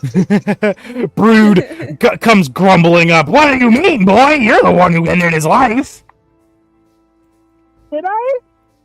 I mean, that's your arrow, pinning his spine and skull to that wall, correct? I think so. I Then- think you Oh, go ahead, Zephyr. might have. Sorry, I think you might have memory loss. You turned into a fox, and then, as a fox, you killed him. Oh, right. I did. Ah, Thank you. you must be one of those druid folk, aren't ya? Able to shape into animals and such, huh? Druid? Oh, so He you're like not a looks at him druid. confused and like cocks his head to the side. I Um, don't know if he knows what he is, Oh, Mr. Dwarf Man. Ah, I know Fair. what I am. Oh, this is becoming more of a What headache. are you? I'm what you are. Are you not also able to do that? He like walks over and like stares at the tabaxi. Sorry. I am a mixed breed, so I guess that got lost in the mixed. So, no. So you're not a kits? Are you a kitsune? A kitsune. everyone make a history Yeah. check. I, from what you can see of me, I'm a tabaxi. Similar, but not the same. Nope. Oh. Hold on. Before you say that, please, everyone present, make a history check. History Including check. me. No, you're the only one who obviously doesn't need to. Yippee! Just roll a d20 Dragon and got add one modifier. Also, I got Okay. 18. Yo, what the I hell rolled a is rolls 10. I'm getting? I'm not there, but if you want me to do this, Awesome. I'll No, do no, it. not use it. You're, I got a you're not 9. out there. You're not out here. Okay. Cool.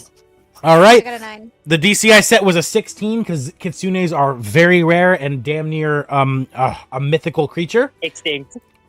I got 18, so. Hibiki, you got an 18, right? Correct? All right, and then hold on, let me roll for Brood. Brood also knows. All right, so for Hibiki and Brood, obviously Brood's the DM NPC, they both know what kitsunes are. And with an 18 Hibiki, you don't know extensive history about kitsunes, but you know the myth, you know the lore, and you know what they are, at least what they're supposed to be. So, with a 10, do I know? Definitely Sorry. not. No, with a 10, Oh, so I just bullshit out my mouth then, because I'm just like, you kind of look like a tabaxi, I'm guessing we're similar. yeah. Close enough. Yeah. Hibiki, upon hearing that this creature is a mythical kitsune, how do you react? A creature from lore and legend. I think this. I don't say it out loud, but we might have a rare find on our hands. This is getting interesting. But as I think that, I look back to Imogen. That's your name, right, Xenia? Yes. I look back to her. Back to you. Yes. I noticed something very odd about your fighting style. Which cult were you from? Oh wait, hold up. What makes you think I'm from a cult? Yeah. Hibiki, Please. please keep in mind that speaking openly about being from the cult, that's a no-no. So be very careful about that, because you outing yourself as an ex-cult member will get you perma-banned from the city. Oh, really? Yes, they are hated. Everybody hates They them. are despised. They are the number one enemy to the entire world currently. Oh, that's good to know. Yeah, so you Good to definitely know. you wouldn't outly expose someone as a cult member unless they were a bad person you were trying to obviously like expose, but like a potential teammate, and then obviously I'll think about that yourself. then. Yeah, yourself. I'll Yeah, think that. I'll take about it and think it. yes, you. 'Cause Yeah, poison. perfect. Yeah, thinking it to yourself, you look Imogen over, and for a brief moment in your mind, you wonder if she could be from one of the four cults, maybe even the same one you yourself hair from. And But- what? I'm sorry, because like he's like generally just staring me up and down right now, having these inner thoughts. Yeah, Imogen's gonna be very aware of this, and she's just gonna look at him and go, "Any longer, and would you like a painting of me or something?" Don't flatter yourself too much. Well, you are the one staring at me. as you laugh, Hibiki, I assume you open the door. Yeah. Entering inside the building, as you chuckle, Imogen, you see him just walk inside, teasingly laughing at your comment. As he disappears like- inside the building. Yeah, at this point, I'll just shake my head and then also follow inside. Following inside, you also enter inside the Mister's Guild. Zephyr, Brood, and Oros. The three of you standing outside. Oros looks to you. Not Zephyr, sorry. Brood looks to you, Oros. Jesus Christ. What was that? I don't know what that was. Man's trying. We're trying. As Don't he worry. as he looks to It's you, okay. he smiles, and he says, "Ah, so Katsune, huh? Never heard of that before." As he gives a smirk, and he gives you a wink. Please Yeah. follow inside, boy. We've got much to discuss. Okay. Do I have the things that I was trying to collect earlier? Yeah, you grab the. Yeah. Before I go inside, I want to like look at Zephyr and just hand her a stick and just say, this is for you to hold on to, and then walk inside and give everyone else their stick. Stick. Look at him walking inside. Look back at the stick. She's gonna like put it in her hair, and then she's just gonna follow you inside. As you all enter inside of the Mister's Guild, we do a scene change and we take a quick break. We will return. Hi. We will return in 10 minutes. Awesome. Alrighty. Alright, so Everyone- at 8:07. Cool. Everyone has a stick. She did. I just wanted to tell her that I'm really proud of her Aw. because I've been in campaigns for a little bit, and I know it's really hard for her to like really input herself in situations. Because with D&D, it's a lot of like interrupting to really get your character in, because it's trying to pick us up in a natural situation. She struggles with that a bit, but she did that today for flavor's sake, and I'm proud of her for it. It's great. Oh yeah, Yippee. that was a D1 performance. I was like, wait, I did not mean to 86 one of the cult members, but it worked. Oh, Brood, can I ask a quick question? So, I obviously had the cantrip message, which cantrips generally in in a fight situation would be classed as an action, correct?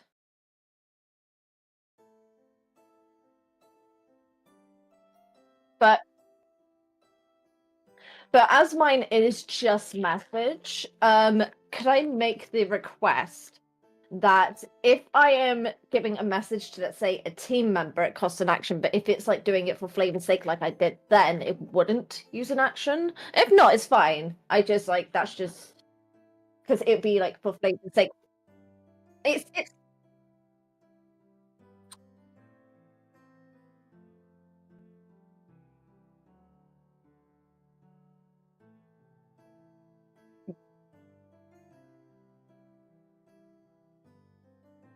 yeah.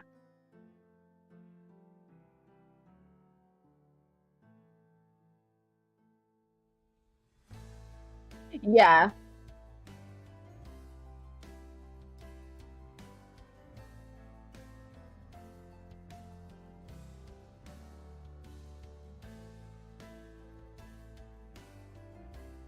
Yeah, because that's what.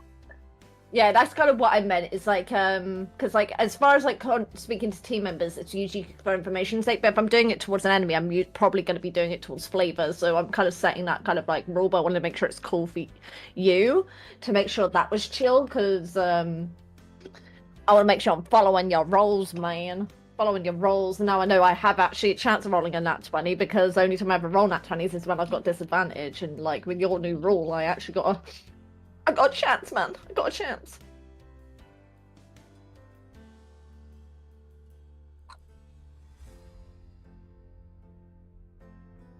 Oh yeah, Orphan. If possible, the photo I sent you, would you be able to remove the background of it? Yeah. Oh yeah, I should probably also download the dragon photo. Gee, forgot about that. Let me, I'll do that whenever I download that one too. Yeah. Can I just say I really loved that initial scene when we were all asked like why we came to do this fight, and we all were just like, we're tough. Like we're just We are here. so tough, chat. No.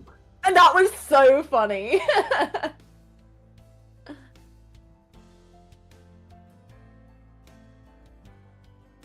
Look here, motherfucker. I have a charisma of 8. I'm trying to play that. It's incredibly difficult when you're coming off fucking Donovan, who's a charisma build character. That's fair. That's so real though. Is the stream still up? Yeah. No, Oh, so we're streaming the break. All right. Just want to make sure.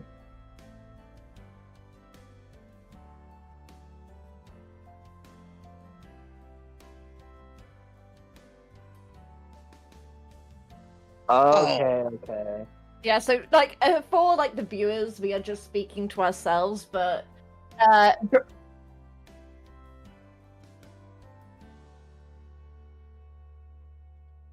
Okay. That's fair. but you, also,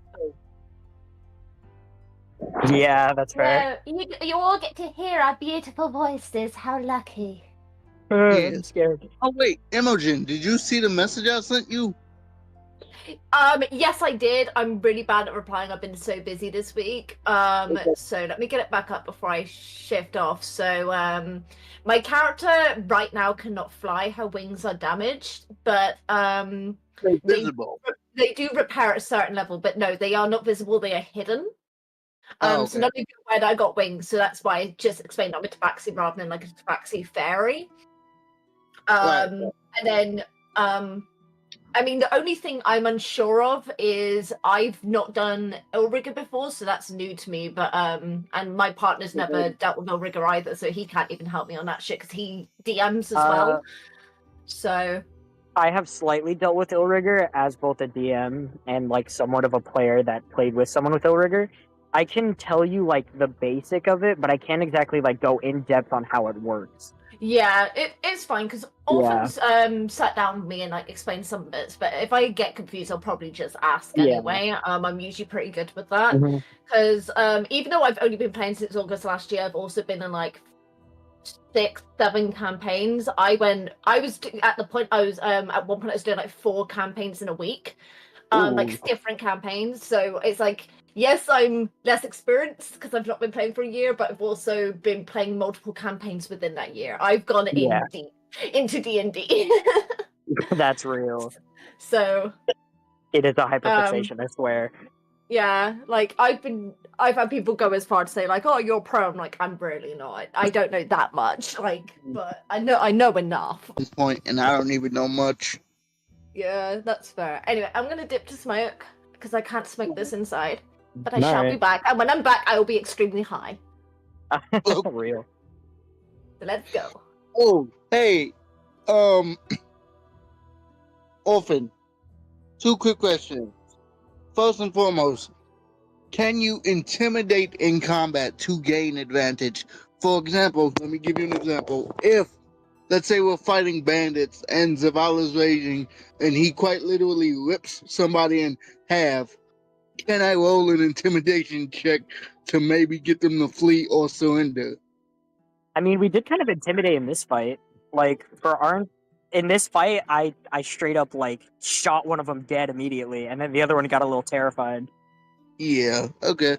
And the second thing is, when you use intimidation, I mean, how do you play it? Because technically, intimidation is charisma, but when you have a 10-foot tall, or in Kazuki's case, a 20-foot tall, but yeah, good, because that wouldn't make sense to look at a 20-foot tall She-Hulk and be like, I can take her. She's not that intimidating.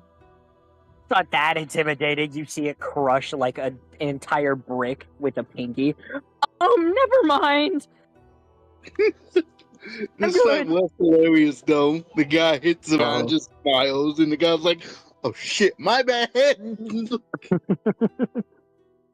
So,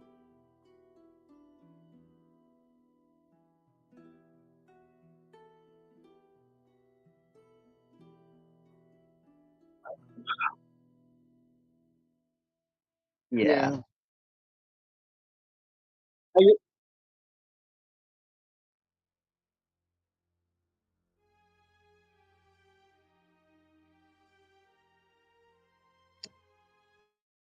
DM, wait I a gotta minute. ask, how do you like the classic combo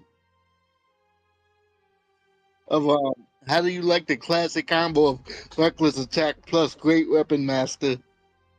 Hey, Orphan. This character that I'm circling on the thing. You know who that is? Yeah. I just wanted to make sure because you were like, I don't want to like get taller than.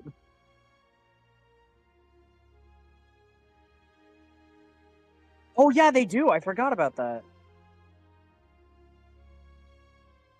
Nice.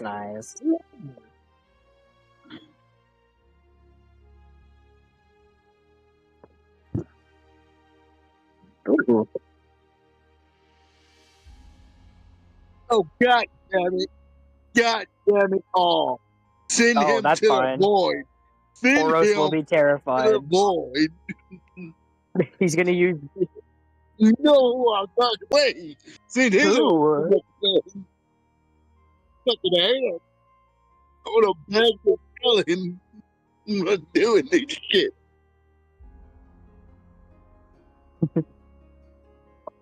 Fuck you, go away. Oh no. There can only be one Motivoso bald, and Boo's already here. Leave.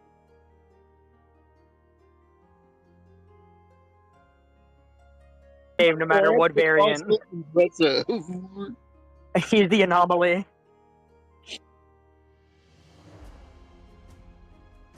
Oh god. Oh yeah, did you remove the thing? If so, could you send it to me so I can upload it? Alright. Thank you. That way I can actually use my kitsune instead of that fox form. Oh, is that the? Wait, Oh no, that's not what the actual fox looks like. That was just a placeholder because I couldn't remove the background. Orphan, the guy at the door, is that the same shield guy from Saturday? Welcome back.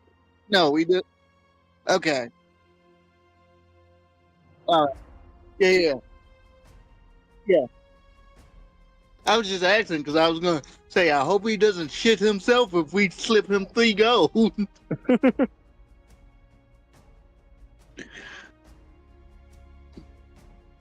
Oh, you get one? That's all right. Thank cute. you. Raven's here. I think that's Raven. Either that or that's a sister.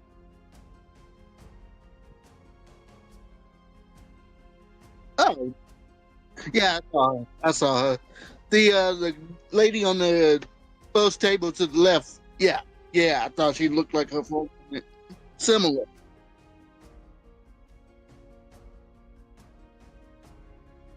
By the way, Yeah. Orphan, I am gonna say I am just revealing my kitsune form to everyone now. I'm not like hiding it at this point. They already ears in the tail, and every now and then I will say like he just nervously grabs his tail and starts like grooming it. Hmm. It's a coping I mean, mechanism for us. I was gonna hide my age for him, but I was like, nah, we don't care about that. We're too focused on the mission. Yeah, we're just gonna kill him.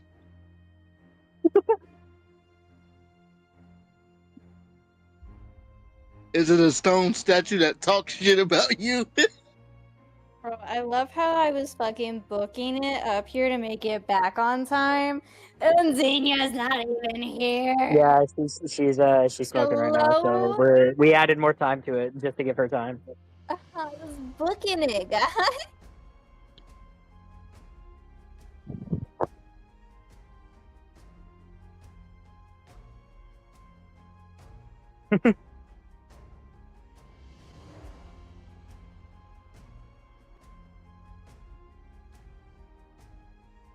What would be Savala's type of partner? That's an interesting question. Does he even But- care about that stuff currently? I don't think so. This is gonna be interesting. Now I'm back. Desk, I'm Oh, proud there of you. Huh?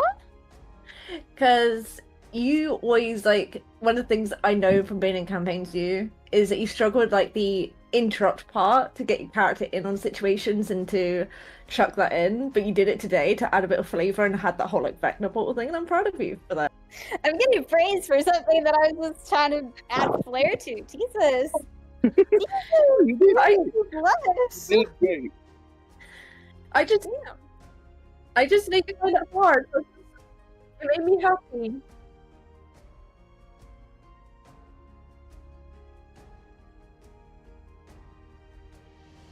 Oh, what? Damn, I don't get any. Rude. Oh my god. Damn. How do I do heroic inspiration? Oh, it's at the top. Okay. Okay. How do Why do we have what- heroic inspiration? I'm so confused. I'm so confused.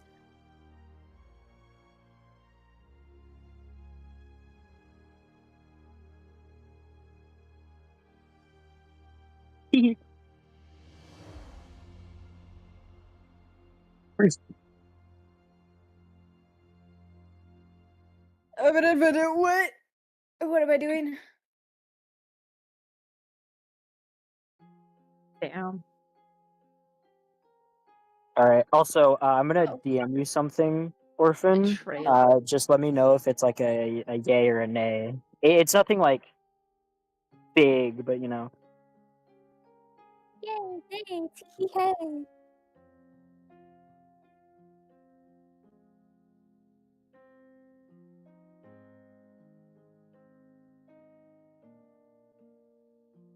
Oh, custom rooms. What? Okay.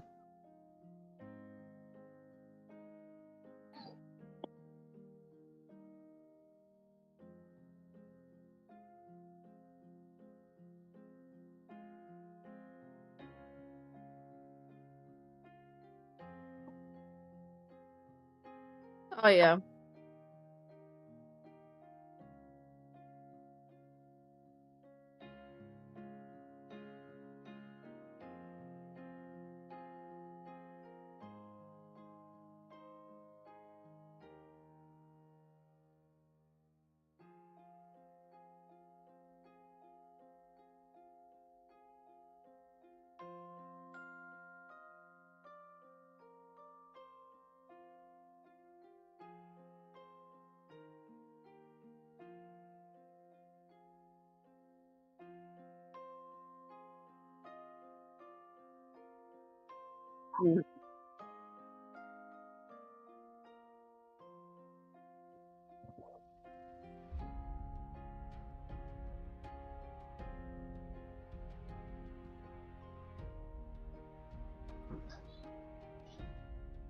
Okay.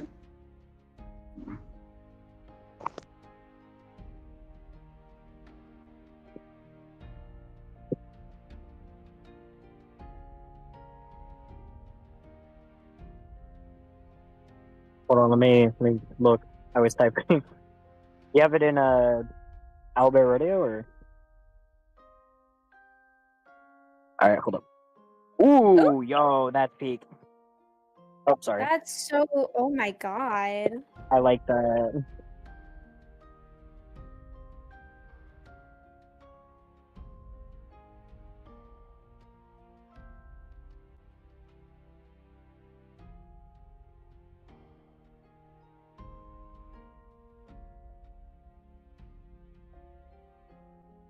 It'll be like a campsite. Ooh, nice, nice.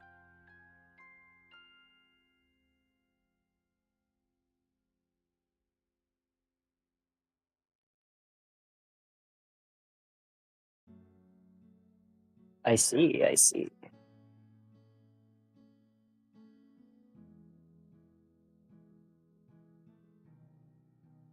We're back! Hell yeah! Very excited to continue. Everyone ready? I am. Yeah. Awesome. Oh, Time to sell these maces. why is she over here? Pretty lady should be over here. Sorry, I yeeted her trying to It's scroll the pretty on my phone. lady. Oh, good. All right. Oh, Jesus. Another one needed. Sorry, only I was trying to one. zoom out. I'm on It's phone. It's all good. Yeah, you and King. You and King, you bastards! Fucking I with don't my have a map PC. effects. No, you're good. It's all good. No worries. Curse you, Dinkelberg! There's you, Dinkelberg. The motto of my life. It's still I'm pretty sure it's still what I have set to my Discord. Yeah, my Discord words are still "curse you, Dinkelberg," as they will be for the next 4 months probably, until I remember Real though. till I remember to change it again. All right. With getting back into today's session, all of you enter into the Misters Guild. Following behind Mordem as you enter in to the closed doors, shutting them behind you, you all find a beautifully etched stone building, the floor made of elegant marble, etched in such a way that it leaves symbols and runes throughout the entirety of its canvas. Standing in the middle of a closed, tight hallway is Mordem, looking to all of you with a big, wide grin. As the door shuts behind you, he gives a bow as he humbly welcomes you all, officially, to the Misters Guild. As he steps to the side, he tells you all, please enter in. There's so many hot women. Hold on. As you all begin to walk, Dragon leading the group, Hibiki, you enter inside, walking through the narrow hallway into the large corridor, passing by a guard who looks you up and down and gives you a friendly wave as you walk past him. To the other side, you see a table of gorgeous women, all 4 of them standing attentively, waiting to work. You can see they're all different forms of servers. Every now and then, one of them will get up, head to a table to either clean, collect stuff, or to serve food after hearing them be called from the kitchen. Throughout the building, there are many other noticeable people. You see the women heading into the kitchen itself, and as you walk past, you see a large man chopping fish and cooking meat, while an older lady stews a pot of stew. It wafts through the air, smelling elegantly and delicious. A tasty snapper smoking on a grill next to the big man. You also see many people sitting at tables drinking and eating food. A large man at a table to the right next to the guard, sipping from a tall glass of ale, grumbling under his breath as he sees you all enter. There are also a few training rooms. Currently, only one is actually inhabited. As you pass by the open doors, Hibiki, you see a woman training with a blue, vigorously slashing and cutting away at a training dummy. Finally, at the other end of the room, there are 2 tables where 4 sets of individuals sit. They all currently just seem to be eating food and enjoying their time. You're all free to enter and investigate as you see fit. However, you also hear in the distance the clattering and clanging of metal on metal, coming from the northwest of the building. I'm just gonna Okay, walk up it's to the guy northwest. preparing fish. All right, Oros, you head into the kitchen. I'm just gonna stare at him, just patiently waiting. All right, while you do that, what is everyone else doing? You I mentioned. wanna go ahead. Go ahead. Go ahead. Hibiki? I just want to check out the room I'm in. I just want to check it out. All right, you enter that room over there. All right, to do a little bit of snooping and investigating. All right, King, what about you? What are you doing? You mentioned there was a woman training. Zavala would go over there. Okay, you float into the room where the woman is training and you flutter in the doorway. Zephyr, it seems your character is also interested in this such room, correct? Yes. Upon kind of like seeing a training room, she's gonna kind of be interested because she wants to kind of like brush up on her skills and stuff. You All right. just picked the hottest character on the board. Shut up. All right. From there, what about Imogen? And lastly, that's it. Just Imogen, right? Yeah, just Imogen. What are you doing, Yeah, Imogen? and Brood. Whatever Brood's doing. Oh yeah, Brood is straight to this room. Straight to this room. So, What's in the room? as Imogen's walks in, taking in the surroundings of everyone, she's looks at the statue. Oh, of course. Kind of I'm so real quick. Let me please. I completely forgot to mention, of course, the largest fixture in this building, which of course is the solid golden statue in the center of the room, elegantly carved and sketched by hand. You can see clearly every scale and every piece of the statue is elegantly made by a single person. The statue reads at its base in common, Jormungandr, the world Can I eat serpent. Yep. Can I eat it? So yeah, she goes to the statue and she reads that, and then the smell of just the kitchen comes through. So her ass goes like sniffing, seeing if she can tell it's being cooked. But ultimately, when she looks over, she's like, "Who the hell is this guy?" Okay. Like, All right, and that's where you decide to it's- head to the person flipping a dagger in the corner, sitting in the darkness. yes, I'm going to be like in the corner, kind of like trying to be sneaky, seeing like not knowing if they've noticed me, All right, perfect. but I've definitely noticed them. All right, we're gonna go through them one by one, starting with Oros. Oros, as you enter the kitchen, you radiate straight towards the old man as he cuts fish one by one, chopping, filleting, and then descaling, proceeding to then put it on a nice sizzling grill as it begins to cook and smoke throughout the room.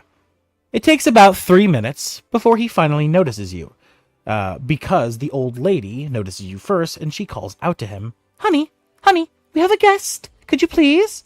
As he turns around. Oh, Old Bill's the name. What can Old Bill do for you? Hi, Bill. Can I get some food, please? Little one wants Old Bill's smoked fish, huh? All right, that's fine. Just give Old Bill one moment. As he turns around to the grill and you see his voice, he begins to dice, fillet, and cut the fish in front of him into tiny little cubicle slices, before then proceeding to put it all into a bowl, putting a spoon and then drizzling it with a smoked sauce that has a vinegar base. The smell wafts together, filling the air. It makes your mouth water, your nose sniffles. As he bends down, here you go, Old Bill's stewed fish fillet, as he offers the bowl to you. I'm going to take it and immediately devour it. Just, oh, thank you. Of course, if you ever want Old Bill's cooking again, you can always come ask. As you see him turn around back to the grill and continue to work. the second I am done with the ball, I'm just going to just on all fours just start running away and just stare at the statue. All right. As you run staring at the statue, you feel a strange energy from within it. Though it's very faint, very, very old. It seems that maybe something deep within the statue has a twinkle of magic within it. However, the statue itself is rather normal. Of course, being made of solid gold and rather elegant. You don't recognize the creature at all. You've never heard about it in any books that you've read before. It seems to be something foreign to you. But you can read it, however, and you read it says Jormungandr, the World Serpent. I see. I'm just gonna like step back, go to like a corner, and just start praying to my god. All right. As you find a nice little corner and a nice isolated little room, you find a few blankets and pillows left here by maybe a tavern worker for the building. As you make yourself a nice little cozy bed in the corner of the room, and you begin to pray. As you do this, we cut back to Hibiki as he investigates a room he finds. Entering inside, you see it is an equipment room, Hibiki. There are various goods and such stored in here. Please roll me investigation.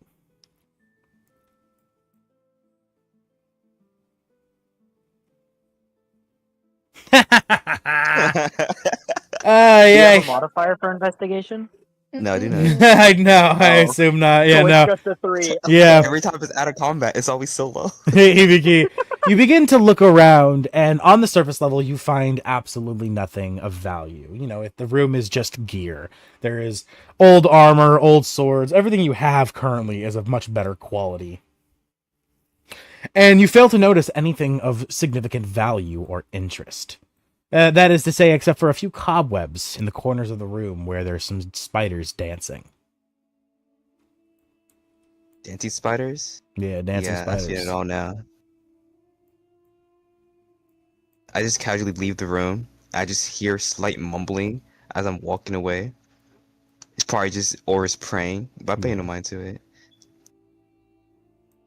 You approach the world serpent statue in the center of the room as you lock eyes with its golden gaze, its mighty horns and teeth brazenly barred, ready as if to bite them. But, of course, it is nothing but a still, non-moving statue. Would I know anything of Jormungandr? Roll me a history check. You didn't grow up as a hermit in the middle of the woods, so I would give you more of the ability to maybe know this, but it will take a still rather high history check. Well, how's a 19 for you? 19? Damn! Your history is on point, Hibiki. Keep this up and I might give you a feat where you get advantage on history checks for this.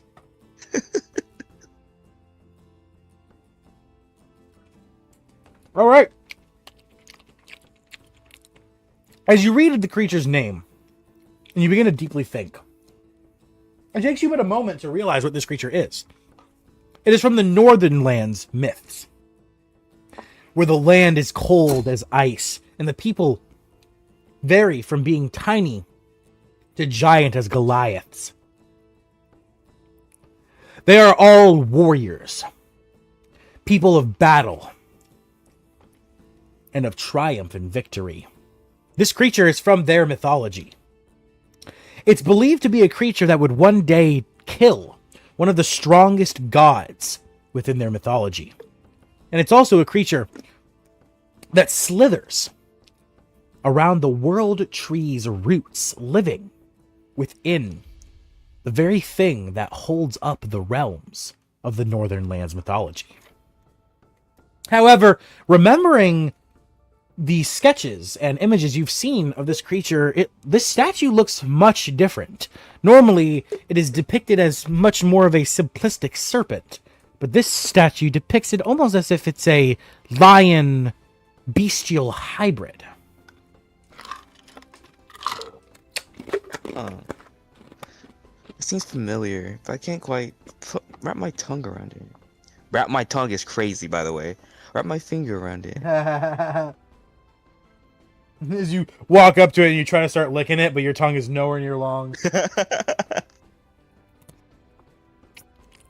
That'll end what I'm doing. What was that? So that'll end what I'm doing. I just end off at the Alright. statue. Perfect. As you exit the original room you were investigating, you walked past Zephyr and Zavala, both of them interestedly investigating an open door. Zephyr not paying you any mind as you walk past. Zavala not even seeing you, of course. As the two of you watch this woman practicing with her blade and her spear, what do you two do? Oh, Zavala just straight up walks in the room and says, "Hello, excuse me."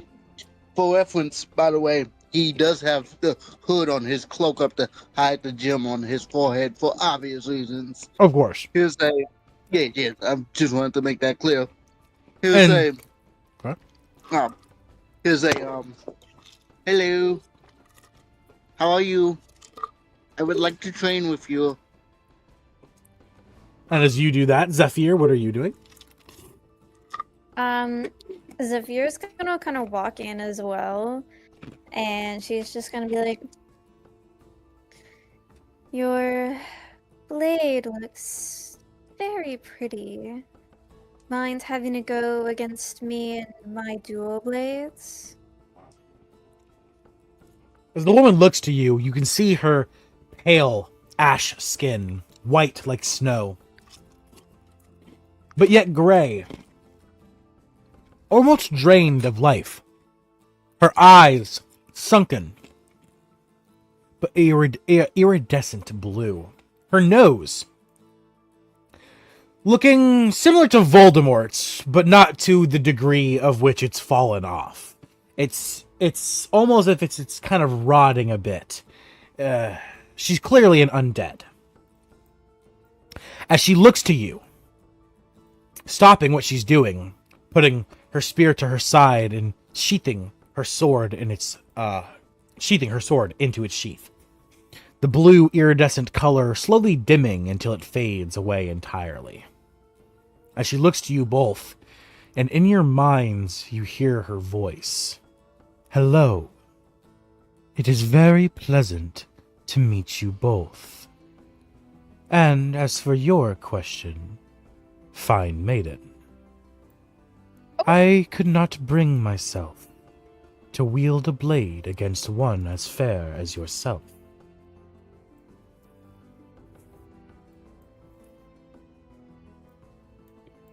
So she's perfectly fine fighting Zavala. What type of shit?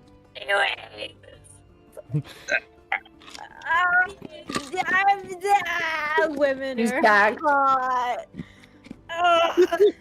Sorry.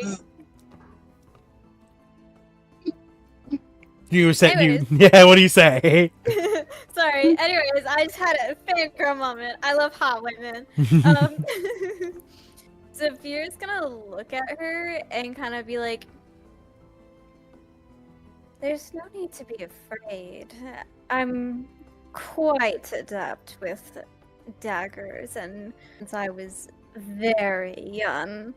And as she says that, she's just gonna quickly like pop out her daggers and get into a fighting stance. As You she see- does this, Zavala's just gonna look between them. Shall I step out, ladies? As you see a smirk grow across the undead woman's face as she steps back and she, once again in your minds, speaks. "No, little one. If you wish to spar, I have more than enough capability for the both of you." As she points the spear quickly at you, Zavala, as she grabs the sword from her sheath, wielding it, slowly pointing it towards Zephyr. It's so hot. Anyways, Very well. Zavala would shake his head and say, "I would like to spar with hand to hand. No weapon." Ah, I am very sorry, but as you can see, as she uses the sword to slowly caress her, being visibly like, as soon as the tiniest bit of pressure is applied, you see it splits open like nothing, like paper. Hand-to-hand combat is not where I shine, for my body is too frail. I see. Well, I apologize for taking up so much of your time. Do you have any suggestions for someone here that does excel in hand-to-hand combat? She chuckles as you say this, and she takes her spear and she points right out the doorway to a drunken man huddled over the table, slamming back beer after beer after beer. He's roughly 12 feet tall. Looks like a goddamn wall of a human being. And she says in your mind, that is Oda. Oda will be more than happy to oblige. I might not know a lot of things, but I know a drunken master when I see one. Alright, have a good spa, little lady. Here, say to Zephyr as he floats out of the room and actually goes to investigate the statue he saw when he wandered in Alright. before talking to Oda. Alright. We'll continue with Zephyr. Zephyr, as Zavala flies past you and the woman begins to stop her chuckling, she looks back to you and she says, "So, shall we begin?" As she then puts her spear pointing towards the left and her sword pointing towards the right as she readies herself. Zephyr's just kind of gonna look at her. It just kind of like half smirk a little bit and just go, "Let's begin." And then they'll just like start training and dueling and shit. Yes. As the blades begin to collide, steel slashing on steel, sparks echo throughout the dark room as you guys, for about 20 minutes straight, do some heavy blade on blade combat. Training with much ferocity and might. Zephyr, please make me a weapon attack check. What's that? Just your regular to hit roll. So whatever your dagger modifier is, to a d20. Oh, okay, yeah. +3. Because I know you're definitely not strength or dex based, so I wouldn't have you just do a basic check. I'd have you just do an actual attack. 17. Very nice. Let me roll against to see what. Wow! Just barely. After 20 minutes straight of steel to steel, small cuts and bruises being landed, you begin to feel your breath quicken. Your muscles tighten as you begin to feel exhausted. And just when you think you almost have her beat, she makes a move. The shaft of her spear, slamming into your side, and at the same time, the flat side of the sword, slamming into your arm, pinning you perfectly in place as you collapsed to one knee. As she looks to you, panting heavily.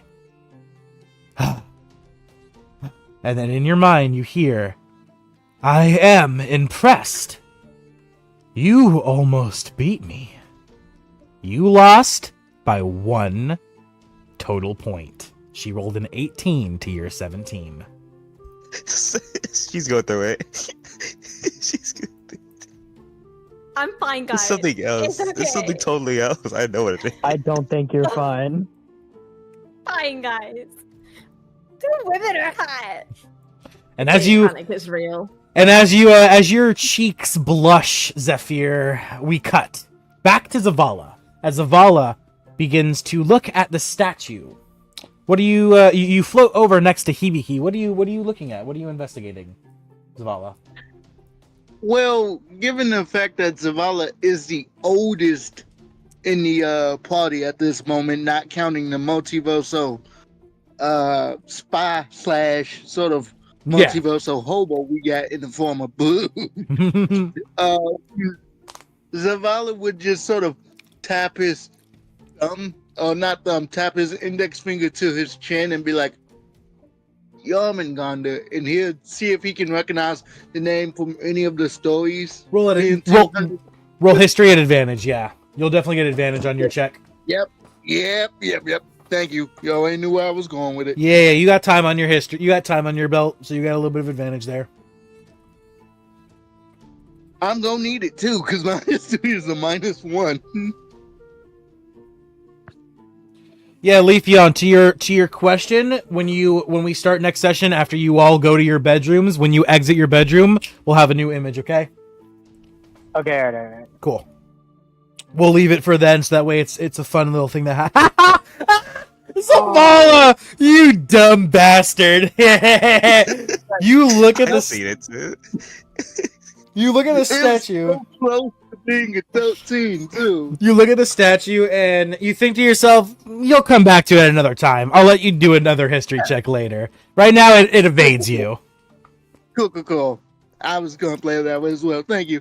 So here go over to Oda then.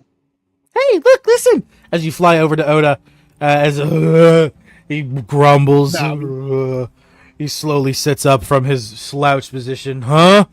Oh no! Who are you, little fella? Hello. I would like to engage in combat with you. Okay, follow me.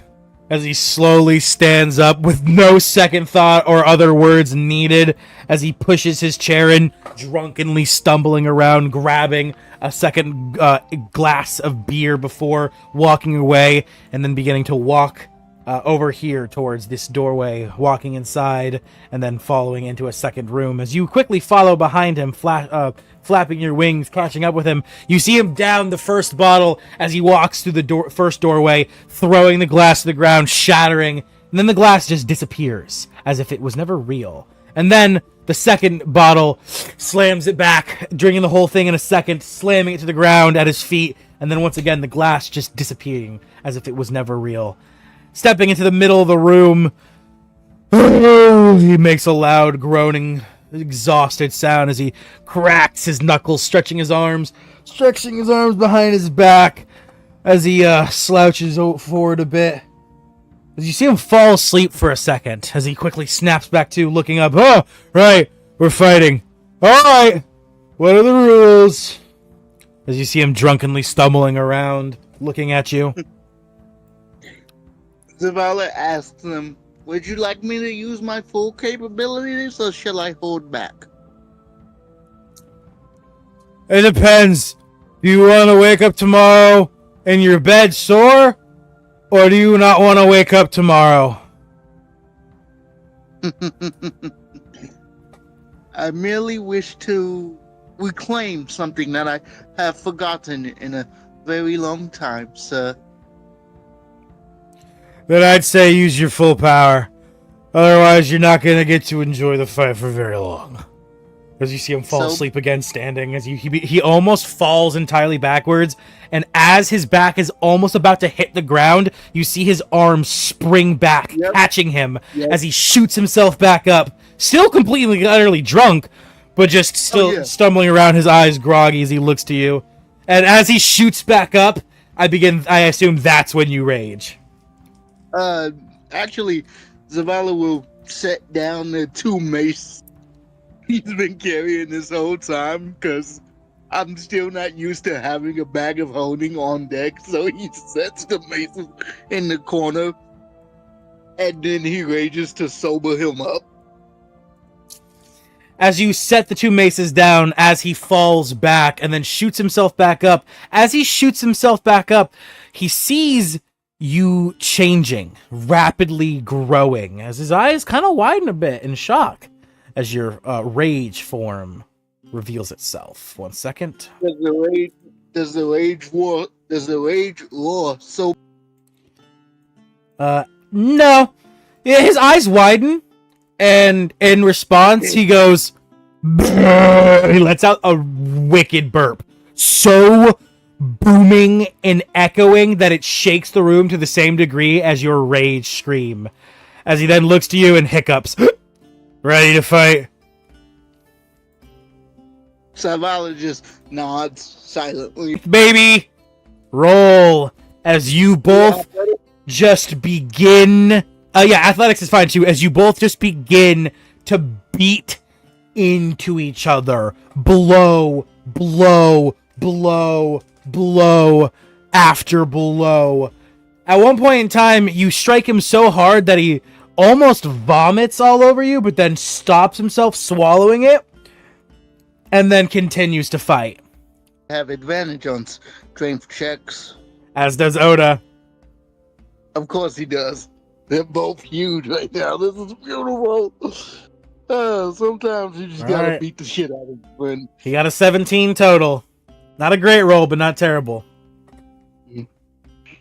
That's with his advantage, too. The first one was a 5. oh yeah. Ooh, 21! Let's go!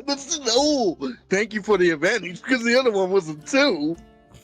As you guys go blow for blow for blow, blow for blow, after about 30 minutes, maybe even longer, of just beating the shit out of each other, you land a punch right in his chest as he puts up the middle, not the middle finger, but the weight finger, as he turns and just releases everything in his stomach. And as he's vomiting and it begins to stop, he goes, "Okay, I think I'm good." And then he collapses in his vomit, passed out. Zavala will, having shrunk down some time ago because rage only lasts a minute, he will. Well, you can just keep, you get multiple rages. At level 3, you get, like, what, 2 rages by now, right? Yeah. He gets 3, I believe. 3? Yeah, so you could have been extending it. It all lasts 1 minute. So that's what I'm saying. If the fight went on for 30... We'll say what you did is you used a rage to start, you used that rage halfway through, and you used a rage at the end. Okay. That way, so as he drops, you just slowly begin to shrink as you change back to your regular form. What do you do? They do him a kindness as a fellow pugilist, and he'll pick him up and heft him over his back, picking him up out of the vomit, and just carry him out to a table. Make a strength check. Okay.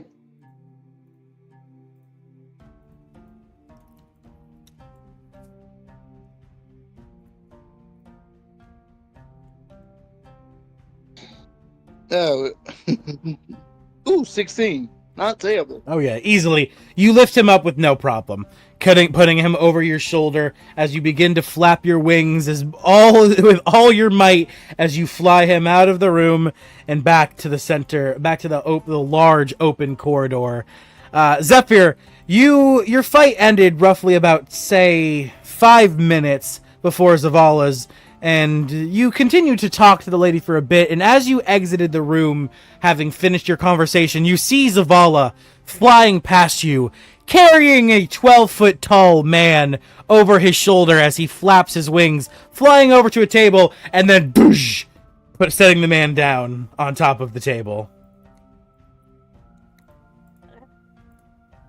Did you have a good fight, little fairy? Zavala looks at her and he says, "We fought, he lost.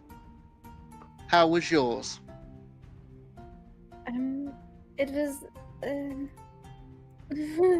is the fierce kind of just gonna blush a little? Red cheeks, I knew It's it. kind of red cheeks, and she's just gonna go, "It was very entertaining. I did lose." You shall defeat her next time. I can see it happening. I believe in you. And he'll give her a thumbs up. Thank you, little fairy. And as You do know I'm probably much older than everyone in our party. Are you? right, and then right there, and then there's the "Are you?" We cut straight to Imogen as Imogen selves in the corner of the side room as they toss their dagger in their hand. Make a stealth check as they make a perception roll. Okay. Wow, that's a 2. She ain't not. She's probably pretty focused on stuff in her mind right now, I guess.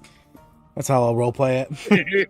Yeah, I got an 18. I think I hit Yeah, that. she has no idea you're walking up. You can tell very clearly she's preoccupied thinking about, she's like in her own head. I'm blending into those shadows very well being a black cat. Yeah. Okay, but what the fuck is that picture? Respectfully. It's from Adventure Time if you don't know. Oh lord. Okay. And So Imogen, what are you doing? so I'm just thinking, because where I have like that extra speed, I want to like run up and see if I can kind of like just grab them quick before they can react. Okay. Yeah. Hi, Betty. Make me a dexterity check. Okay. Just had to see what that was. Fast ways to make enemies 101. Very interesting choices. 14. 14. All right, I'll roll at disadvantage for her check against you. Ooh, even at disadvantage, she reacts fast. As you leap towards her, she instantly snaps to. Her awareness of you is locked on point as her eyes lock to yours. As you leap towards her, trying to grab her, she just steps right out of the way as you go flying over the counter she's leaning against, careening directly into a pile of food. As she steps back over, turning to the side, looking at you. By the way, I will show you the rolls if you want to. She rolled a 19 and an 18. Crazy rolls. Oof. Damn. As she turns around and she says, "I'm sorry. What the fuck do you think you're doing?" I was about to ask you the same thing. What the hell are you doing being in a place like this, hiding in the back of a corner playing with a dagger? Well, You seem like you're up to something. I am a mercenary, and I just finished a contract where I had to do things I didn't quite enjoy. As you can see her grit her teeth and clenched her fist at the thought of whatever she is speaking of. As you quickly clamber up from the food pile, the potatoes and beets all underneath you as you freaking get up off the pile as you turn around looking at her. I know contracts like that far too well. What are you, anyway? Is that leaves as hair? I am a mandrake. We are one with nature. Our skin made of bark. Our hair made of leaves or vines. She shows you her green, like rough skin. Fascinating. I don't think I've ever met a mandrake before. What brings you out here? General work. The last guild I worked for was taken down by one of the 4 cults. And ever since, I've struggled to make ends meet. But having found my way here, the Misters Guild has treated me quite well. The contracts aren't very lucrative, but the work is steady. And I'm left alone, at least usually. And might I ask, what is a tabaxi doing all the way here? Well, that would be a story for another day, wouldn't it? I've only just met you, and I'm not willing to give up my secrets that fast. Huh. It seems we have more in common than I originally thought. Other than the way some of us like to make introductions. As she kind of laughs. Yeah, Imogen will chuckle, and that's where she outstretches her hand. So, I'm Imogen, by the way. As she greets your hand, she says, I am Ashgrove. As she grabs your wrist, pulling you over the countertop back to the other side. She walks around. Brings up a Go ahead. Go ahead, Imogen. Sorry, that was Oh, Imogen. That Sage, was go ahead. My you bad. were- I don't have Discord pulled up, so I can't see who talks sometimes. Oh, you're good. I was just about to ask, did I ever learn the name of the dead lady? Oh, yes, she would have told you it. Her name is Evelyn. Evelyn. Oh, okay, continue. All right. As Ashgrove walks around to back in front of you, Imogen, she looks to you and she says, So, you're new around here, are you not? I've been here for a few weeks and I've never seen you. Well, yes. In fact, there seemed to have been summons for help, and well, you know, cultists, murder. What a better thing to do at my time, so I followed. She puts the pieces And just together. typical. I was like, just typical. A couple appeared, but don't worry, we dealt with them. Oh, as she puts the pieces together, she looks to you, she says, Oh, you were brought here for that contract. She grabs your shoulder, she looks at you, and she says, There's a reason no one else here has taken that contract. Be careful. Otherwise, you won't ever be taking another one again.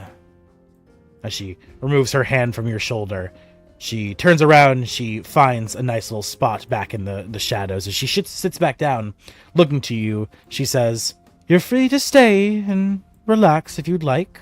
I can tell we're both one for the shadows. However, if you have other business to attend to, I'll leave you to it.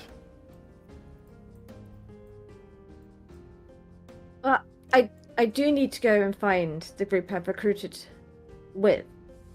But I do have a question. What is it that you know that we don't, that you would warn us about? What is it about this contract? Well, if you look around the Misters Guild, you'll see very clearly that there are not too many adventurers left. That contract has claimed more teams than any other we've seen. Any other than I've seen. It's not an easy job. 5 teams total have died. None of them have accomplished even the first steps. So I hope you all are different. We don't need less faces around here, we need more. So I hope to see you around. I hope that for us too. It'd be great to meet you again, and maybe next time I'll get you. Maybe next time you will. Until then, it has been a pleasure. As she pulls a leaf from her hair, offering it to you. I take it. I give a nod, and I will start like heading off and kind of like give a bit of a wave, and just last thing I'll say. Ta-da! As you step back into the center of the guild. Looking around, where do you head, Imogen? I'm gonna head down because I feel like the first person I may see, because if you think like walls here is down here, so this is where I'll start heading down to. Okay. So you head down to the statue standing next to Hibiki. Hibiki still gloriously looking over the statue in amazement. What do you do, Imogen? Fascinating, isn't it? I'll kind of say to Hibiki. That looks kind of different than what I remember. You've encountered one of these? I've read about it. It's a world mythical beast that I've read previously during my time as in the childhood. But it's not supposed to look more of a lion, rather more of a reptile.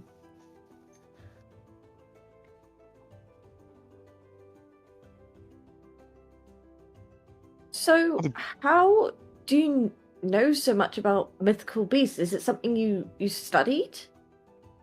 I read a lot of history books during my childhood. As you say this, Hibiki and Imogen, as you're listening to him, you hear the soft voice of a child, a young girl. Yes, all the time he would read them to me. He was such a good big brother. As you see the sword glow, and you hear a voice emanate from the blade. Okay, so I hear that. Correct.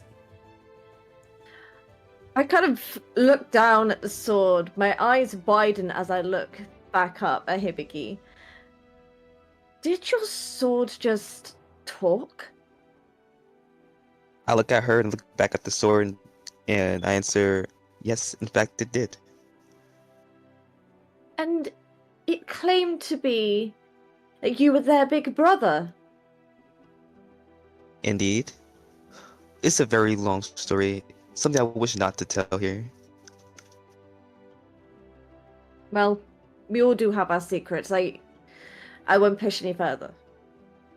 I appreciate that. Yeah, leave That's my mythical big brother beast. alone, you hear the sword say, as it begins to hush as you begin to talk, Hibiki. Wait, what is that? The sword said, yeah, leave my big brother alone. Sis, it's alright, it's alright. As you see the gorge kind of, the sword kind of pouts. It's like, okay, fine. I love this character. I think Imogen's just gonna laugh and almost talk to the sword. Don't worry, little one. I will leave him alone. I'm not going to do anything. But big brother, that's a big talking kitty cat. I just realized I didn't notice till now when she got closer. That's a big talking kitty cat. I want to pet her. She's precious. Let me pet her. Precious. How do I let you pet her? Just touch the flat side of the sword against her fur. I slowly press the sword onto her hand. You feel a warmth emanate from the blade to your fur, Imogen, as if tiny little microfiber fingers were feeling your fur. As you hear a giggle come from the sword. Hee hee hee! Oh my god, it's so soft. She's such a kid. I'm just gonna take in that feeling. Fascinating. Well, I hope you enjoyed petting a big kitty, I guess. I did, thanks! I lift the sword, put it back down to my side. She's never done that before. Well, clearly I made an impression. I don't think we formally introduced, did we? Because we didn't actually introduce each Yeah, other. we didn't just met actually. each other. Yeah, so I'm Imogen, by the way. You were very impressive in combat earlier. Yeah, I'm Hibiki. I've been well taught from a very young age of how to handle myself in combat. I can tell you seemed very skilled. Maybe I can spar with you sometime. That might benefit the both of us. See all of that. Yeah. Have you seen any of the others, by the way? Because at this point, the statue's blocking my view for what's going on over there.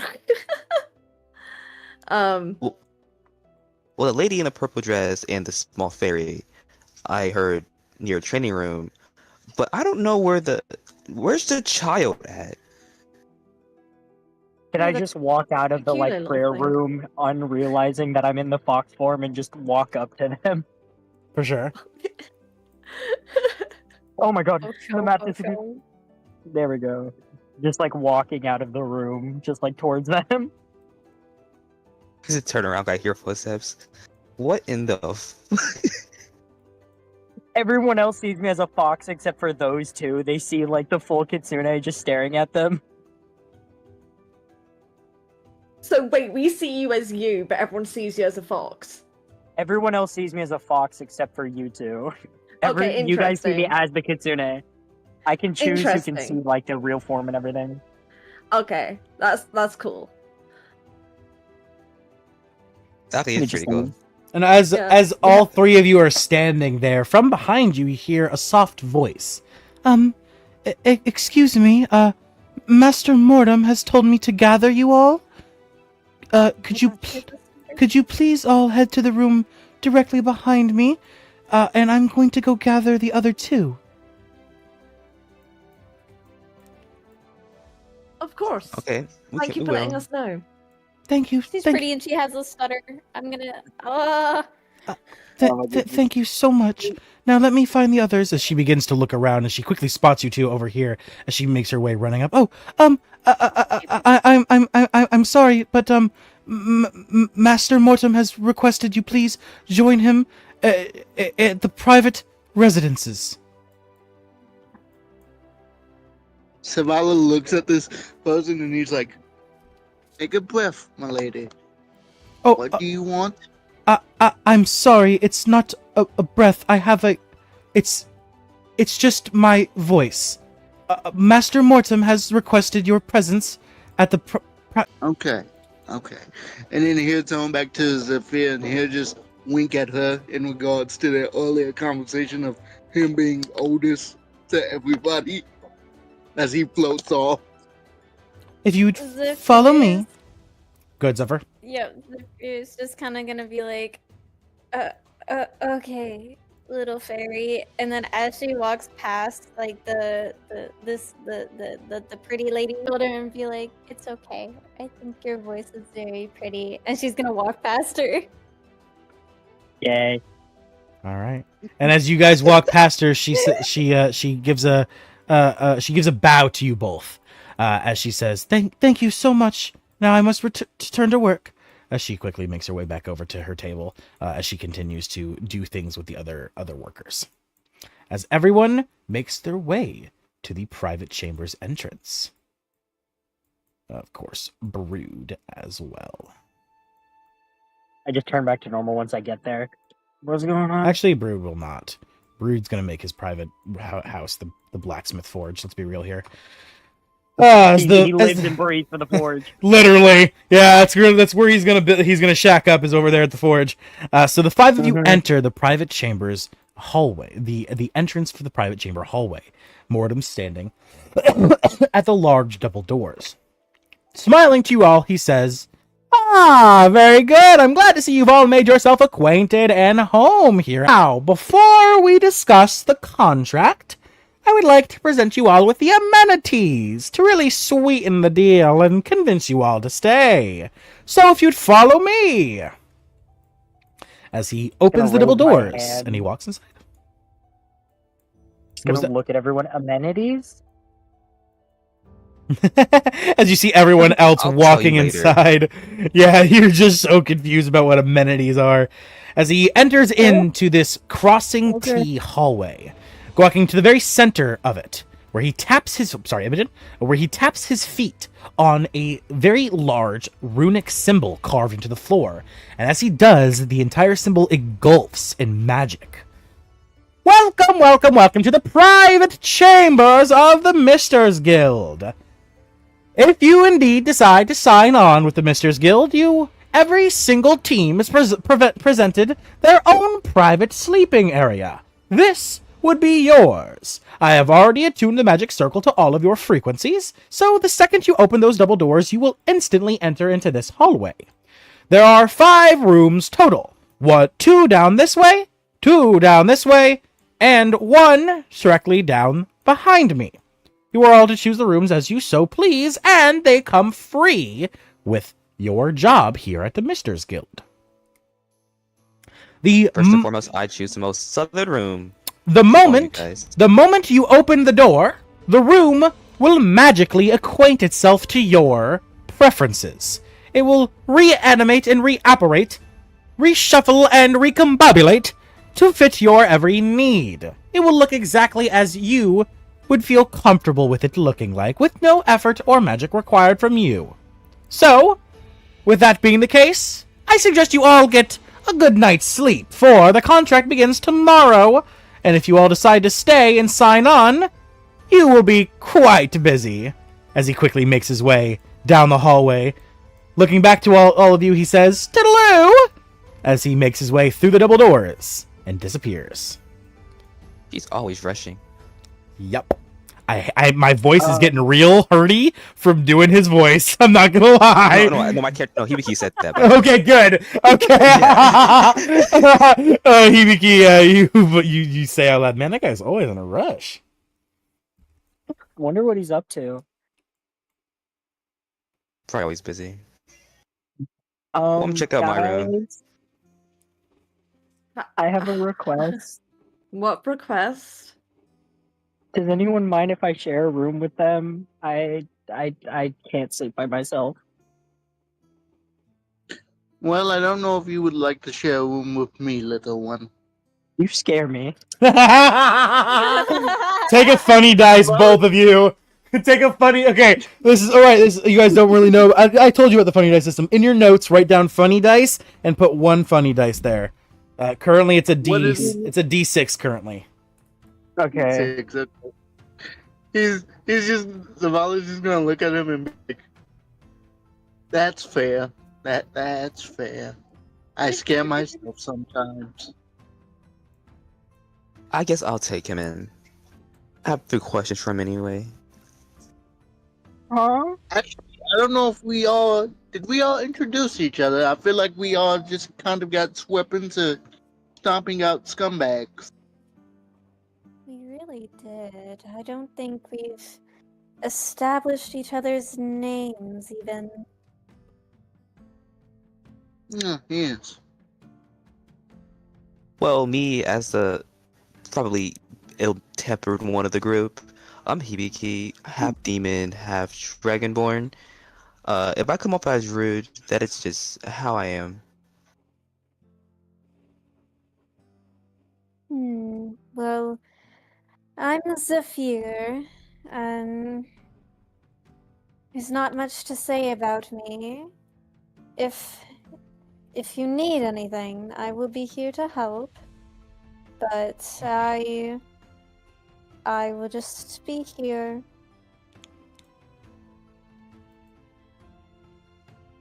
I'm Erois. I worship the god Eros. That's really about it. God, Eros. Can I history check that, bro? No, gods you don't have to history check. Everyone knows the actual gods themselves. This one, you know right off the bat, Eros is the god of archery and of love. Okay. He's essentially Cupid. That's why I use a bow. That makes sense. There's also a hidden 7th member of our little group. As I raise my sword and my sister starts to talk. What the fuck is your sister's name? Wait a fucking minute. Rumi. Rumi. Not Rumi. Hold on. It was before the show. God, It was before no. I seen the show. Chill out.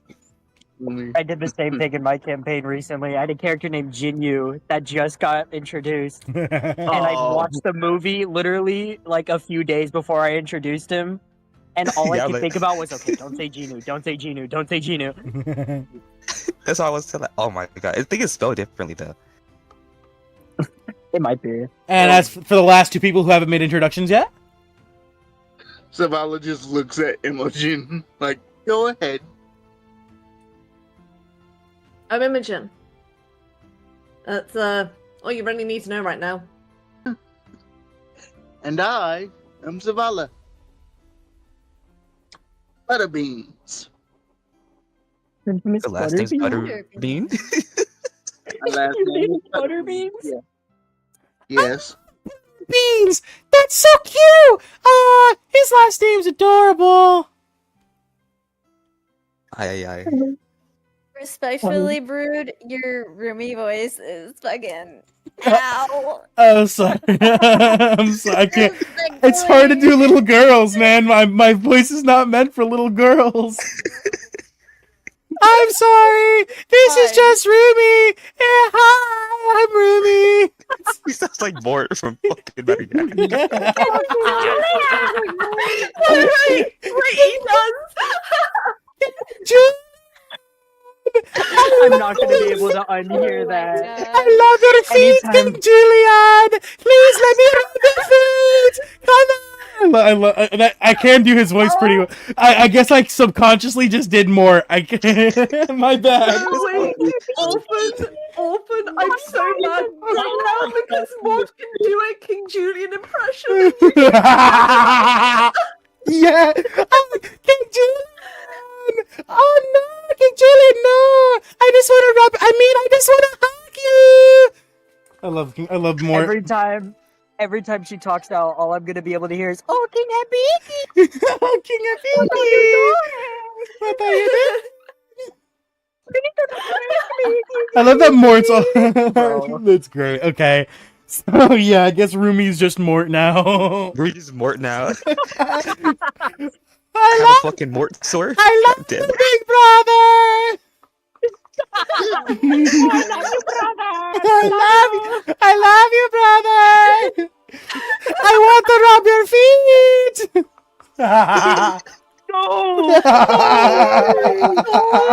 Okay. Actually going to kill myself. Okay, I'm sorry, everyone. I'm so sorry. I'm so sorry for I'm what so I've done. cooked. What I've done. I apologize. You're And cooked. I Oh, beg God. I beg forgiveness for my sins. Is all I can say.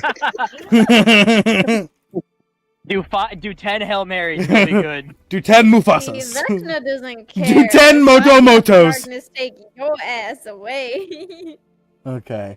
Alright, so as you all become acquainted with each other, introducing your names, finally getting to know each other on a first name basis, you all feel the exhaustion, the tiredness beginning to creep into your minds.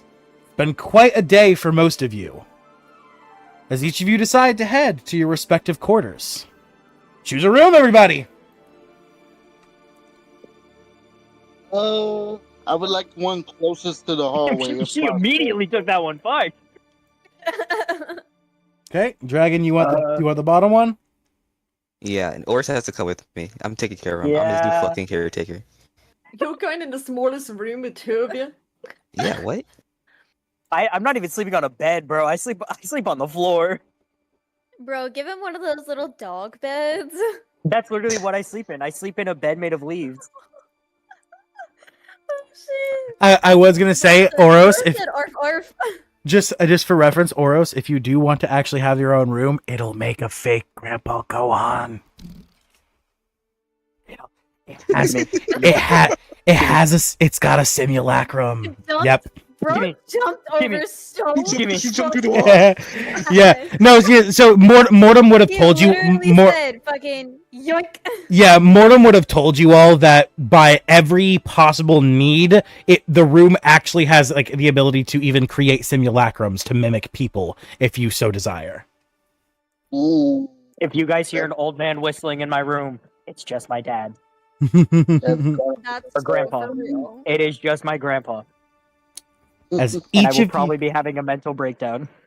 as each of you enter your own private chambers, the doors shutting tightly behind you, the locks clicking into place. As you open your eyes, the room apparates, shifting, recombobulating into a space perfectly fit for your needs. And with that, we will end today's session here. I hope all of you people watching the recording and the stream have enjoyed today's episode. If you did, please, if you haven't already, make sure to tap that notification bell, slap that subscribe button, and hit that like button and leave a comment down below. I've been your host, the D&D Orphan, signing off to all of you beautiful adventurers. I'll see you guys in the next Watch episode. the other episodes. Yep, make sure to watch episode 0 and tune in for the next session. Everybody, say goodbye, Hey. and we will see you all in the next episode. Peace. All right, recording done. Let's do our pros and cons, and then we'll get everyone's room image made real quick tonight, and then we will officially call today's session to an end. Yeah, let's go ahead and start with you because we can get your stuff done first so that you can get out of here because I know it's late. So let's you go went ahead. robotic. Oh, yeah, my shit. Oh, I heard. Yeah, my shit fucked up. Xenia, we're gonna start with you because I know you got to get out of here quicker than anyone else. So we'll do pros and cons for everybody, and then we'll start with your room, and then you can get out of here, and we'll go to everybody else. So please, Xenia, how'd you enjoy today's session? I really enjoyed it. I loved that we had a bit of like early combat, some good role play. We were both like all able doing things. How you kind of made everyone like pick where they went in order of like role play. I really like because a lot of DMs do have a habit of ask one person go through all their role play, then ask someone else, and people get lost in the mix. So yeah, I really enjoyed it today. Okay, awesome. That being the case, thank you so much, and we'll go ahead and we'll get to your room as soon as we're done with all the people, the pros and cons, and then we will have you get out of here because I know it's late. So next up would be Sage Dusk. Please give us your pros and cons. There's not like really any cons. It's more just give me your pros. Perfect. Teton hot women. Just speak up. Yeah, hot women. First pro, hot women. Teehee. Anyways, thinking word. Yeah, I really like this session. I think it's a lot easier for like people to kind of jump in, like when they kind of want to like add a little something to it. Like with me adding kind of like the little like zesty thing, like with the Vecna body thing. Like I was just kind of like trying to be like kind of show off a little bit, like it's gonna suck the bodies down to Vecna's realm. I was like, oh shit, didn't mean to do all of that, baby. Awesome. But I also really like the combat because it's a lot easier. Like we took like 5-minute turns, max 10. Yeah. And it used to be like 30 to 45 minutes for a single turn. Yeah. In, The difference between crazy Foundry, session. the difference between Foundry and then just using D&D Beyond and role playing it with your mind. It's so simple. It's so simple. It's a lot simpler, and I really like it. Yeah. Like even like trying to like have to go back between D&D Beyond and like Owlbear a little bit to like get like the modifiers and stuff. Even doing that is like a lot easier than like sitting there trying to like figure out the whole entire hotbar and then figure out how to get the enemy. Like it's so much smoother. Yeah. And it makes like role playing while doing combat like a lot nicer. Awesome. Perfect. I'm so happy you enjoyed today's session. Thank you so much for coming out. And as always, we are super happy to have you here, and thank you for your input. Next, we've got Hibiki. Buddy boy, what'd you think of today's session? First and foremost, my nat 1 into a nat 20, I told you. I feel like that's going to happen with me. That's crazy that happened. I OD'd on a slime. That was stupid. That's funny how that happened. But yeah, I like the combat system, how everything worked and stuff like that. Aside from the fact that I rolled a nat 1 on an initiative. Then they're like, everybody's stories coming in, like the Vecna thing. Leave being like a key to like all that stuff being drawn into this is a good element of how the story's being like played out and story told. Awesome. So no cons, nothing you were upset with today? Oh, not really, no. Perfect. All right. That's what I'm happy to hear. Thank you so much as always for coming out, and we are happy for your input. Next up, we've got Oros. Okay, so I'm going to be stealing your famous pro that I love so much. Wow. What a session. It's good though. It's good. I promise. Okay. I really liked the session today. It was enjoyable. The only thing that I was like trying to figure out was that my character is a child and he's meant to be like, he only looks like a child because he is terrified. Trauma, teehee. and it was hard to like figure out how to be upspoken but still like keep that nervousness. That's not like a con or anything. That was just me trying to figure it out. But it was still really fun. I enjoyed today's session. I enjoyed the little role playing that we did, the combat where I took out people's spines and skulls. You like It's a that little- flavor? You like that flavor and everything I gave for you? was- Yeah, I was. You said that like his spine came out whenever I shot him in the head. I was like, damn, was this arrow going Mach 10? What happened? So how about you rolling that 20? But yeah, Yeah. I really did enjoy it. I love today's session. Perfect. I'm so happy. And last but certainly not least, the motherfucker who lives in my goddamn walls. Motherfucker in 4 of my series. His voice is at the end of every single campaign of mine, given pros and cons. King, what'd you think of today's session? Oh man, today's session was great. It was actually hilarious how the first combat started, because you always say, hey, if I don't go, everything goes silent, feel free to speed blitz. And I'm playing a character who will straight up just be like, yeah, I'm not listening to this Bill. Come here and just speed blitz. Mhm. But I don't know. Everybody just sort of set themselves up. We all played our characters very well. Like I said, no cons. It's just really funny how we do combat and I'm doing my job, and then we get out of combat and I'm like, oh, a statue. I want to investigate that. Get some fucking fall. And then it's like, okay, fine. Back to combat. Dominates in combat. It's like, okay, I know my role now. Awesome. So I'm glad you're enjoying the new slot. I'm glad you're enjoying the new campaign. Hopefully Sunday's new campaign will be as exciting and fun as this. Though it's going to be hard to compete because, Jesus, this group has got some good synergy. This group has got some great synergy. So I am highly impressed. Thank you all so much for coming out today. And all of you beautiful people watching the live stream at home, thank you guys for tuning in as well. This is the end of our streamed session. We're going to go ahead and get all of the custom rooms made for these players off camera so that when the start of next session comes, you'll get to see what everyone's special rooms look like. That being the case, I've been your host, the D&D Orphan, signing off to all of you beautiful adventurers at home. Everybody say goodbye one last time. Bye. See y'all next week. See ya. Signing off. See ya. I'll see y'all next time. Peace. We don't sleep in